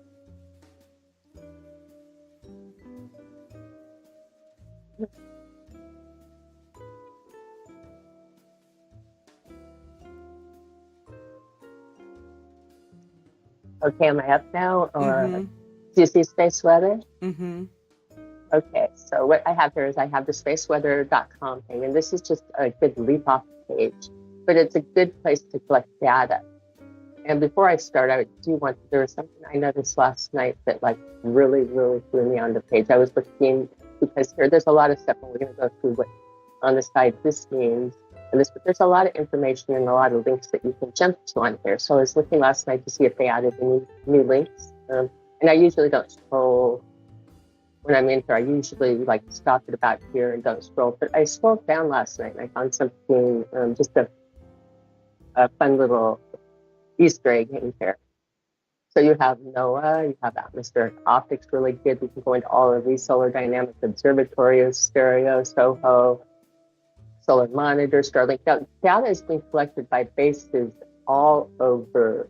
Boulder's got a great one, but it's all over, and it's a bunch of different people collecting it. And a lot of this stuff you can do locally without, with your own equipment and that. I don't think that they're controlling everything on the data. In other words, it's coming from so many areas and so many people are looking that you would have to have too many people in on it where it doesn't make sense. But again, going through here, now let's look at the links. And the one that caught my eye right here Marketing yourself on YouTube is hard without real organic views on your videos. You can buy organic YouTube views. How can you buy? Aren't those real views that you don't buy? Aren't those viewers? You can buy organic YouTube views from an Enjoy Social boosting that is actually real. What? Highly recommended. Yeah. Are we not getting big enough on here? Crazy. I am on a government page or space weather with no one every other kind of block on it, but yes, marketing yourself on YouTube is hard without real organic views. So now we know where organic YouTube views from an Enjoy Social book. I love it. It's actually real. What? Wow. Wow. But I thought that was like a fun little link of how. Now on here, everybody, I get accused for those. Are you a helio? I am not a helio. And in fact, I've been looking at this page probably as long as this page has been up here, just because I'm a nerdling. I spent like literally over 2 decades trying to read all the definitions, understand this. And I really thought I was just too stupid to do it. And if I kept studying all the terms and everything, it would click in and it would make sense like the puzzle. But it's a lot like putting together the helio puzzle that, like, no matter how much you study and how much you learn, it just does not make sense that you're living on a spinning water ball. There are explanations on here very much the same way. You have data. The data, we can get the data and we can extrapolate. So I look at their data, but I'm not looking at their explanations. When I learned about, look at the data and not the explanation. Exactly. It's in other words, I'm dealing only with data collected. So I'm using them for a data collection point, because this page, you can even jump off into a lot of different pages and you can get more data. I mean, there's so many different places. This has got a wonderful archive feature that I can go back, and it actually works and go back to any month and year, which is pretty darn cool. And I can pick up this date from that day. I mean, it's really a good site as far as a useful site, as far as finding and seeing what the pages used to look like. And, you know, I'm now on August 11th and I can review. So it's a great, it's the best source I've found as far as collecting data. See, I was clicking on that G5 thing and it went nowhere though. Okay, well, let's go down and let's start to the left. The solar wind. 404 not found. Oh, that's happening a lot on the links. They're pulling a lot of links and a lot of the explanations, and they're even adding explanations, and they're changing definitions. And I can even, like, again, I'll take you through some points of that. I don't know how long you want to go on, or again, this is tedious. That's why I said this is brain numbing, but without really looking at the numbers and understanding what they mean, it's really easy to jump to, oh, that was HAARP, oh, it was that. When, like, again, my initial response is HAARP, unless I'm totally, now, this is what I will say is, on HAARP, my husband, Bob, was completely into studying HAARP at all aspects on all technical levels. I never jumped there because he was so saturated in knowledge. I didn't have to study it all. If I had a question on how something I was doing here related to HAARP or that, I would just say, hey, Bob, could this be taught? You know, we did back and forth. So I never learned about HAARP because I knew that I had an encyclopedia better than anything that was out there, because he'd already put together puzzles that weren't there.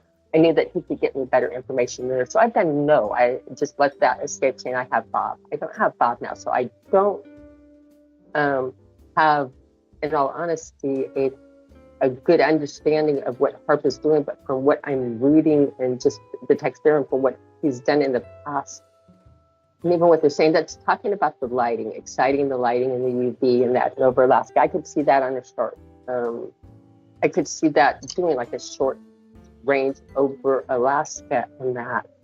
But that would only do a visual. It wouldn't touch your other numbers. That's just fluorescing the ultraviolet lights. That would not affect the data that you collect up the ground. It's just, that would be a luminescence. You would pick it up under your visuals. But there's so many things that we're testing other than visual And so it seemed like a very, very superficial explanation of whether they're putting it out.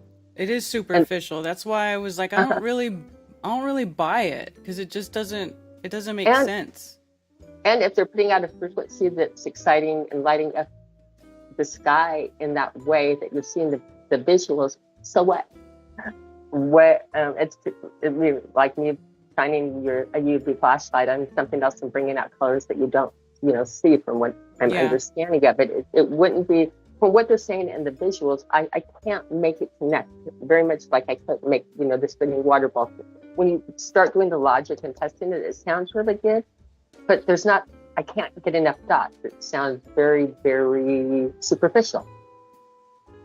Do I have the answers? No, but Karen, I see anomalies in the pattern. I see huge anomalies in the pattern.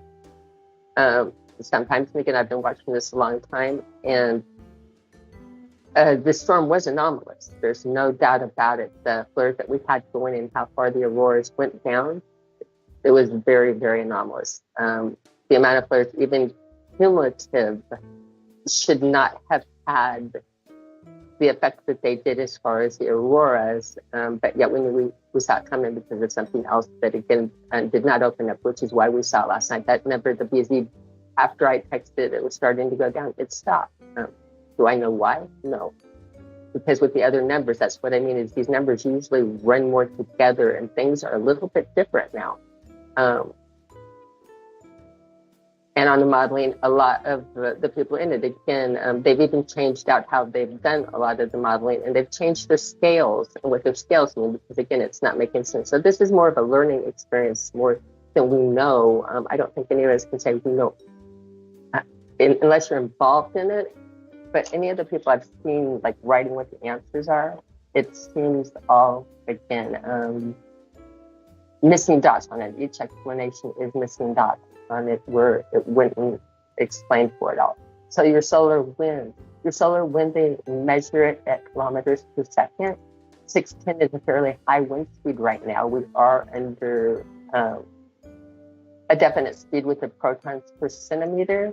This they measure out on equipment. I know how they measure it out, and it's taken from, the way that they get it. What's the solar wind usually at? Like right here, it says solar wind 610.6 kilometers a second. So what is that? Okay, you say that's high. So what is like a normal high. number? I'm usually seeing it at 100, 200. You see fluctuations and things like that.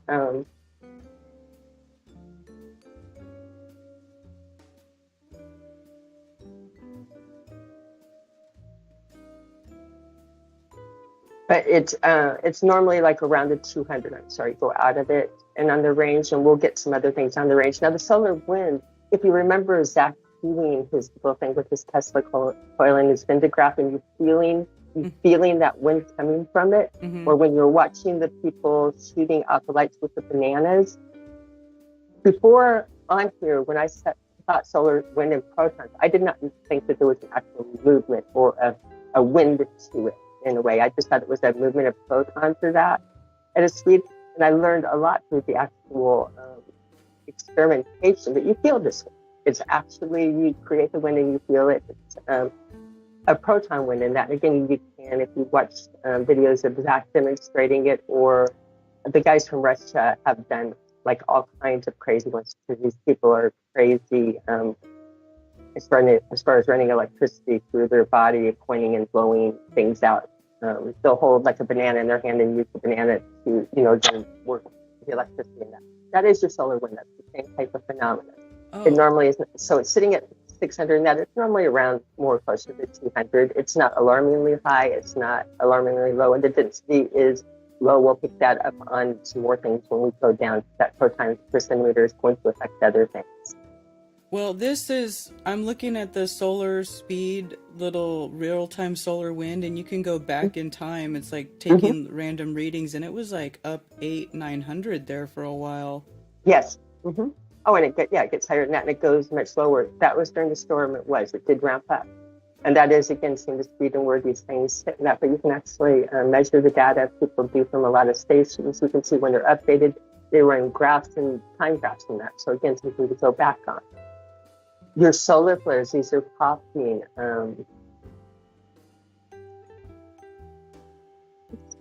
So here's your graph, and it's showing you on the thing. So even though you're seeing the 24-hour in the last one, here's your graph A on your thing. Let's scroll this up on it.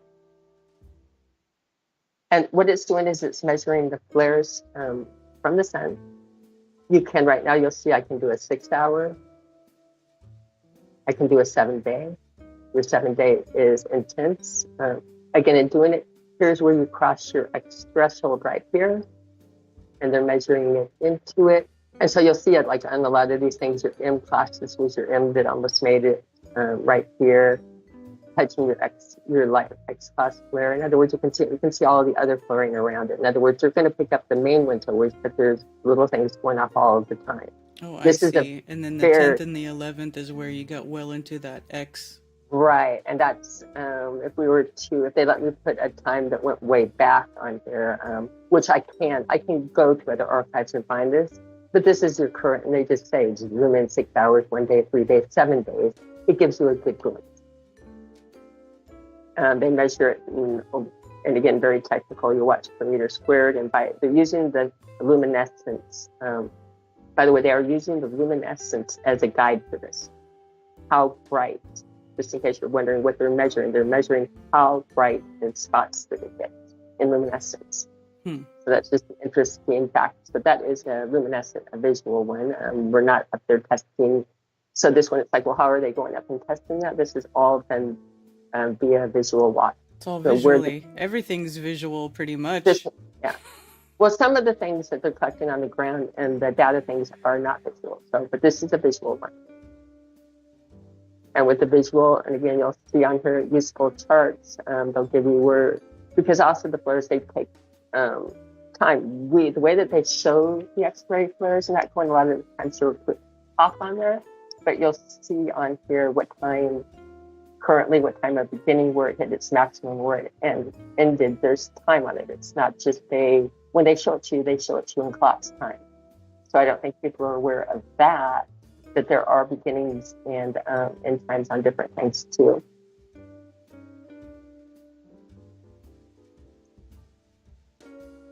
This tells you what's impacted and high frequency radio communications and satellite communications, which means our balloons and that. The automatic, right when it hits on the impact, you'll take an initial burst in your radios, and that side can go out, and again, weather balloons, the information going there can go a little bit static, and it's kind of like getting white noise or a storm down here even. It's very, again, garbled in that. So is that making sense so far? I think so. I'm just doing their tabs. It goes 6 hour and 3 day plots, just as what it says. Sometimes the data drops out. The Earth eclipse seasons around the spring and fall equinox last 45 to 60 days. This is just the way they plot history. You can go into the GOES measurement data information and get you data, and including like before 2010. So in other words, from here where you go, you can jump to places where they collect a lot of data from different things. This will give you all different places you can collect data from on here, Cub Warehouse, satellite. They'll give you all kinds of different. This is what I mean. There's so many different links and so many people collecting it. And all of this has nothing really to do with HAARP, right? No, nothing on this page has anything to do with HAARP. That's what I mean is what happened in the numbers and the visuals going. It wasn't just the visuals that pulled down. It wasn't just the visuals that what? It wasn't just the visuals that pulled down. This was the one right here, the interplanetary magnetic field. This is the number that had me going, and this is what was extraordinary during the Friday. Right, that's right. Okay. Okay, we're going to jump pretty quickly down here because I wanted to show you more, but because I'm down here, the interplanetary magnetic field. The best way to explain that is, and it works really, really clean and beautiful in a flat Earth model, and it works very, very ugly in the helio model. By the way, when you get down to it, this is one of the things that came into it. Think of our Earth, and we're on the inertial dielectric plane of the field, right? Mm-hmm. Now, in your heaven above or your firmament above, instead of just extending ours, give them their own magnetic field, because you need to in reality anyway for your field. That's your flat ceiling part that your dome gets spoke out of. It gives them a ceiling. In other words, your heaven that's above you has also got a magnetic field. Theirs is how the two interact. In other words, it's the north and the south pulling into the fields. And they know that in science too, and they'll do it. So it's showing our magnetic field and how it's taken, but it's interacting with it. It's the boundary area of it and how far it pulls north and south. Now, when it pulls north and south, and you say, how can you say that? And that it's a lot of it is your thermosphere. You know how your thermosphere rises and lowers. They'll say, like, our ceiling gets higher and lower. Mm-hmm. It gets cooped up on it. In other words, the ceiling is getting really low and open when the magnetic, and it's really low and close to you and pushed down when it's to the south, and it's puffed up to the north. So think of it that way. Think about the south is collapsing down into you, the magnet field, the one on top of you, leaking into you, where from the north, your ceiling, your toroid is really, really stable. So think of your toroid and picture it stable, and then picture putting another magnet on top of it and pushing on it. And what you're doing. Okay. Your boundary. It's measuring the magnetic boundary. Okay. Now, let's see what they do. Boundary. This one, it's not letting you take out. This scale normally on a daily basis during solar minimum reads 0 to 5. This is an expanding scale. I noticed through watching this, because it used to be in a format on these pages that was much easier to look at than this for me. I used to have a live little, it looked like a dial on your old cars where your needle between your empty and your full on your gas or whatever, a waving needle. Mm-hmm. It had a gauge that just constantly fluctuated all of the time, and you could see in the normal range and when it would fluctuate on the outside range. I used to have that little app running on my desktop of my corner. They took it away. It was like very, very useful. At the same time, I had the apps running for currency conversions and the Dow Jones and that too, just because of some other things. It was just, again, background things. But over the years, it was impossible not to notice that when the needle was swinging on the BZ, the market was underperforming. When the needle was swinging to the south, people were nervous and uncomfortable. When it was swinging to the north heavily, people were really comfortable. And again, the effect was more to the south than to the north. It seemed to affect the markets when it would hinge into the south quite a bit. Normally it sits between like 5 and 10 during storms, and that distance goes up. This is nothing alarming. They expanded the scale on Friday night to 100. I have never seen anything like it. To 100, huh? To 100. The scale. So let's see if I can bring one that will take you 7 days and what the scale looks like. That is your opening and your weakness. That's what didn't hold that we saw with the other condition.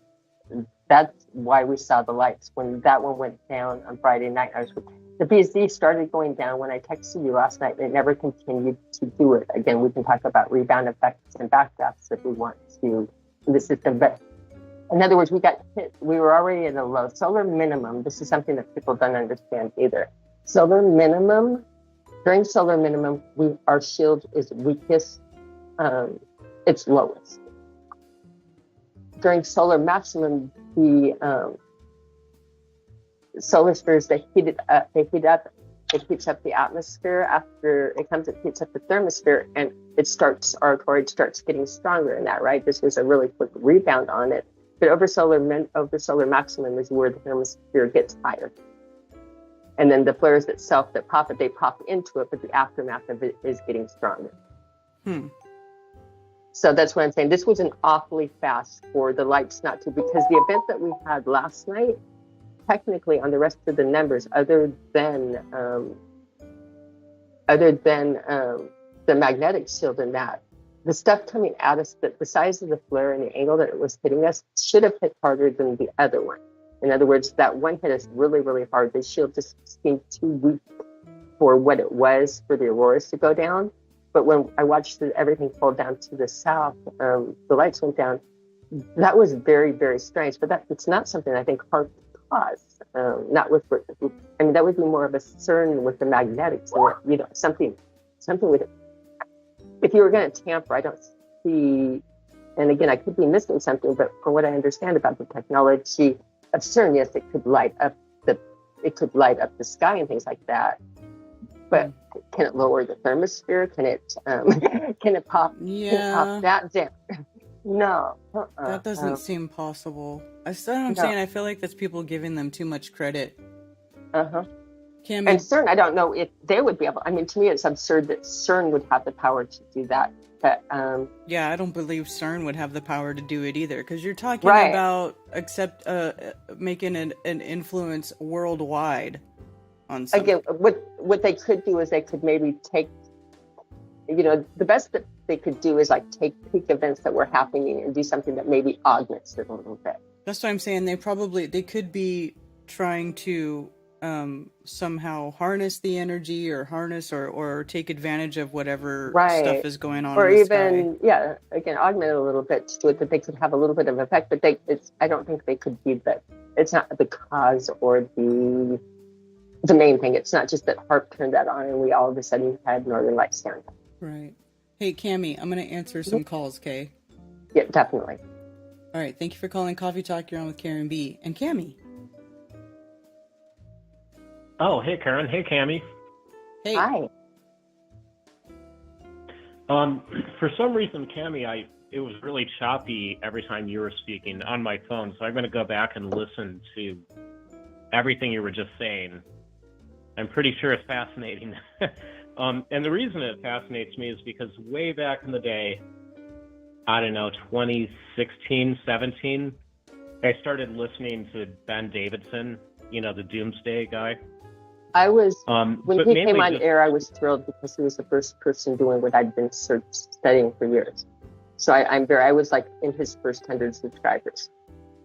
I think I was under his first 50 subscribers. Yes, so I'm very, very familiar with Ben and his work. He does if he would put a lid on it, he would have it. He's making his mistakes because he's defending the globe model, which makes no sense. Yeah, it was so interesting because, I'd been dabbling for a couple of years with flat Earth. I wasn't all the way there. And I studied heavily everything about electric universe, too. And I think a lot of things that they probably had figured out correctly with electric universe can certainly apply with flat Earth. And so I would kind of try and do that with data that Davidson would present. And it sounds like that's what you do as well. No, I don't. I go to him from time to time. I was looking at the same data as Ben Davidson and putting it together myself. I didn't make videos on it, so I was thrilled to have another nerd link. But when he came on and even did things, I automatically have always agreed and disagreed with things that he said, as opposed to took it that what he's saying is right, because when he was beginning on it, I think I was further ahead, and he probably has jumped there because he's concentrated. But when he came on and started, I was like, right, I was like, no. And he fixed a lot of the things. But when he started, I would have said that I'd had a lot more. I think I was further along at that point in what he was trying to figure out. And again, then he did this. It was fun watching him. But again, I kept on hitting the same blocks with you can do this, you can look at the things, but you can't make it really make sense in your mind connecting the dots. You're trying to grasp what that magnetic field is, and you're looking at the way it's streaming in that worm-looking squid. It couldn't match reality.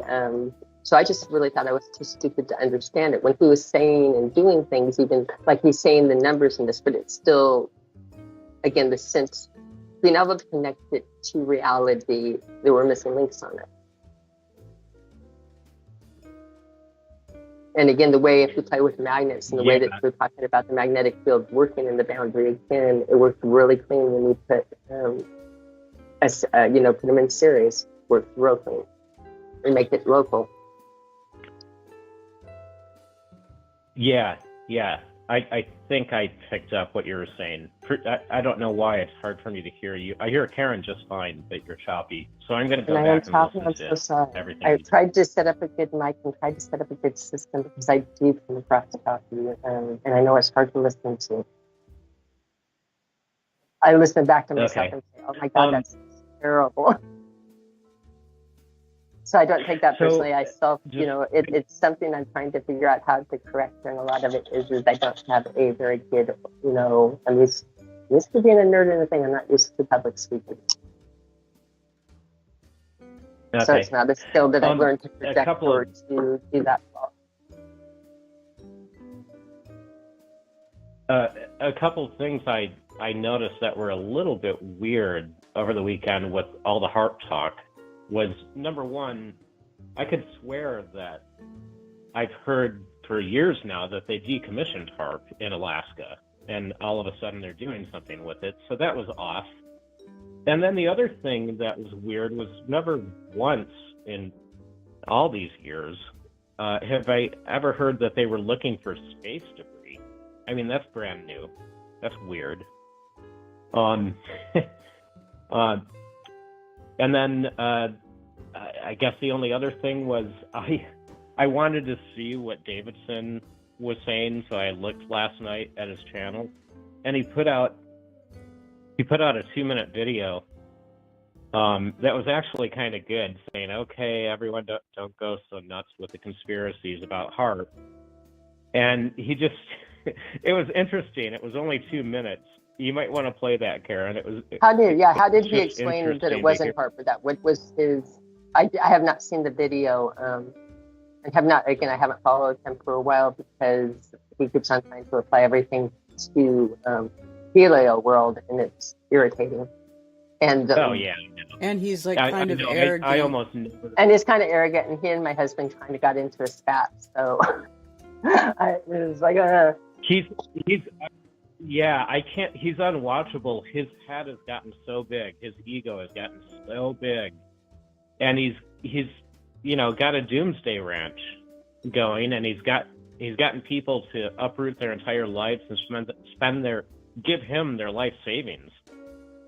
That's like crazy. A different person where he started. I'm trying to think when his channel did start. Did you do it before he got doxxed and with the big thing with Dutch News and all of the? I mean, he went through a lot of this stupid internet drama. He got doxxed and was hiding himself, for a long time too. Were you there before people knew who he was? Or it's crazy. I was there way before, and so I watched his ego inflate like massively, and this founder's wall thing. He thinks he's going to be the founder of the world after the micronova. He literally thinks that. Anyway. Well, he thinks that we have a pole shift and stuff that we're working about. He thinks it's like all over. Where I see the pattern that it doesn't. If the poles shift, they shift right to left down here. So I mean, I don't even look at pole shift the same as him. So he's going to go into doomsday, but I'm not going to go into with the same data because it's not very scary in the fire. Yeah. What's this video where I was looking at his Twitter where it says more space weather, space radiation, and extinction? God, he's such a fearmonger. Right, and there's no reason for that. Karen, you have no idea. It's seriously a doomsday cult. But Karen, if you go all the way to the top of his latest videos, you'll see the second one down just says HAARP. At some point, you might want to play that 2-minute video. It's just interesting to hear his take on everyone freaking out about HAARP. If you want. I'll check it out. Okay, that's all I've got. All right, thanks for calling. And thank you, Cammie. Thank you. I can get off of the phone if I am boring people with the technical. I will not take it personally. It's fine. At all. I was going to work with Karen and then have her. I know she is easier to listen to and explains better, and that I know my voice goes in and out. It's not hard, so we'll just call it casual and good. Yeah, I have another call. Hold on. Definitely. Let's see. Thank you for calling Coffee Talk. You're on with Karen B. Hey, Karen B and Cammy, it's Tony Coriolis. Hey, what's up, Tony? Yo, so I'm glad that you left Cammy on, because one thing that I've thought of since coming back from Vegas was, so okay, Flattoberfest was really fun for me, and I was kind of running around, I was drinking a lot and everything, and I actually met Cammy, and I didn't really even put it together, but she said what her screen name is. She was at like the tables up in front, and I kind of I didn't blow her off, but I was nice, but I didn't even really realize it was Cammy. So I realized it after, and I felt a little bad. So, hey, Cammy, you're totally on my books. I know exactly who you are, and I think you're super cool.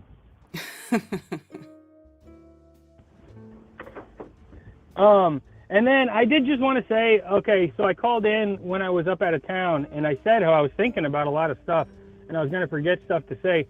So on that call, I said how, like, the YouTube chat really is unique, and no other channels, no other platforms have, like, that elaborate of a YouTube chat where it really does work perfect. And then just earlier, how you were saying, like, you know, everything that we do online, they record it all. I mean, YouTube having that live chat is totally I don't know, they got to have people working on it, breaking down everything. And what's the whole thing with how it doesn't, like, post right after the video? Is it like reviewing it and then it posts with, you know, you can watch the live like chat it after renders. the fact? Yeah, it renders. And like all those, every comment you make in live chat, I know I've done this in my account. There's a way to go into your account and look at every comment you ever made in YouTube, every chat, every live stream chat. So all of that stuff is definitely logged and recorded, and it's down. They have that data locked up, logged. Totally. Everything we say. And when I've tried to talk to people, they're like, oh, no way do they have that much storage for everything. Like, BS, you know, we don't have any idea how much storage they got. They got never-ending storage. Yeah, they do. Yeah. Yeah, exactly. And then, I'm going to be sort of quick. And then I was going to say, I work here in the park. I'm here at the park right now. And they gave us some whole training on, we just want to let you guys know that anything that you post online, it is picked up by the police or whatever. Like, they have records of it, blah, blah, blah. So it's kind of why it made Tony Coriolis, just to kind of have them scratching their head, like, what the hell is this guy doing over here, you know? Mm-hmm. So maybe there's like an undercover, Scottsdale cop that's watching all my stuff every week. So shout out to you guy if you are listening. Yeah. But I didn't have much. I just wanted to call in and just say that the YouTube chat is unique, and just if we ever do, I just feel like that's kind of a goal that we should have is ditching YouTube and having our own platforms, and maybe it could be the Flat Earth app that hosts streaming and a live chat type of thing. Just that's something that we need, and I just feel like it should be like a goal of ours. Yeah, or, well, there's other platforms that have chats. I mean, I know they're not as smooth as YouTube, but there are other platforms. It's hard to get people off of YouTube because it works so well. And they do that by design, right? They've spent so much money making themselves the best, most user-friendly live streaming app so that they could keep you hostage. Totally. And there's one girl who she's had on Dave Weiss before, and she's kind of toyed with the flat stuff, so she might be flat by now, I'm not sure. But her name's Monica Perez from the Propaganda Report is her channel. Mm-hmm. And she's always said how she has a special needs kid, and just she has to not let him use YouTube because YouTube does nothing on monitoring kids YouTube. Sure, it seems like they have kids YouTube, but it really isn't, and the whole thing years back when they had those weird videos coming out, and just it's all sketch. I just want to ditch YouTube, so that's the goal. Yeah, absolutely. Yeah. Well, all right, thank you for taking my call, Karen, and peace out, Cammie. Good to hear from you. Thanks, Dragon. Tony. Very peace out. Nice to talk to you, Tony. I don't want to be a star. I try to stay in the background. I don't want the star recognition. Everybody that went to Flattoberfest probably met me, or at least 99% of them. Because if you had a badge on, I probably gave it to you. There is like, or if I wasn't, I was sitting right next to it and like checking it off. But yeah, I was on the sign-in table at Plattoberfest, and so and having you sign my poster. So that was me. For those that don't, and no, I don't want people. I want to be a regular person and not a. Oh, I feel bad that I didn't know who you were, because I probably didn't know who you were either. So that's okay. It's more comfortable. I definitely like meeting people that I don't know, and in other words, it's kind of awkward when you meet people and they seem to know you and you don't. So it's more comfortable meeting people where you're meeting people. So I appreciate that. Yeah. All right. We got another. Yeah. As far as them tracking you, I don't know. I just got it freaked me out. I just got a Facebook type of where you've been or whatever their little things are. Mm-hmm. And I clicked on it and it was like, and you've been to this many hotels and have been on this many flights and this many, and I'm like, holy crap, what? I haven't really left my house for a while now. And then I looked back and there was Hawaii and Sedona, and it's like, Jesus, this stuff was going back like 15 years. They know exactly what restaurants and what parking lots. Because a lot of times, that's what people were doing. I don't know, maybe people still do it. You still do it. I don't know. But like when you check in someplace and you say, hey, I'm here, I'm visiting here, it's like. No, it knew when I was, in fact, I cracked up because it said I was like, exactly, it's like, it says I was at Donato's pizza place. And I was like, no, that's next to the place that has the gummies. But it told me I was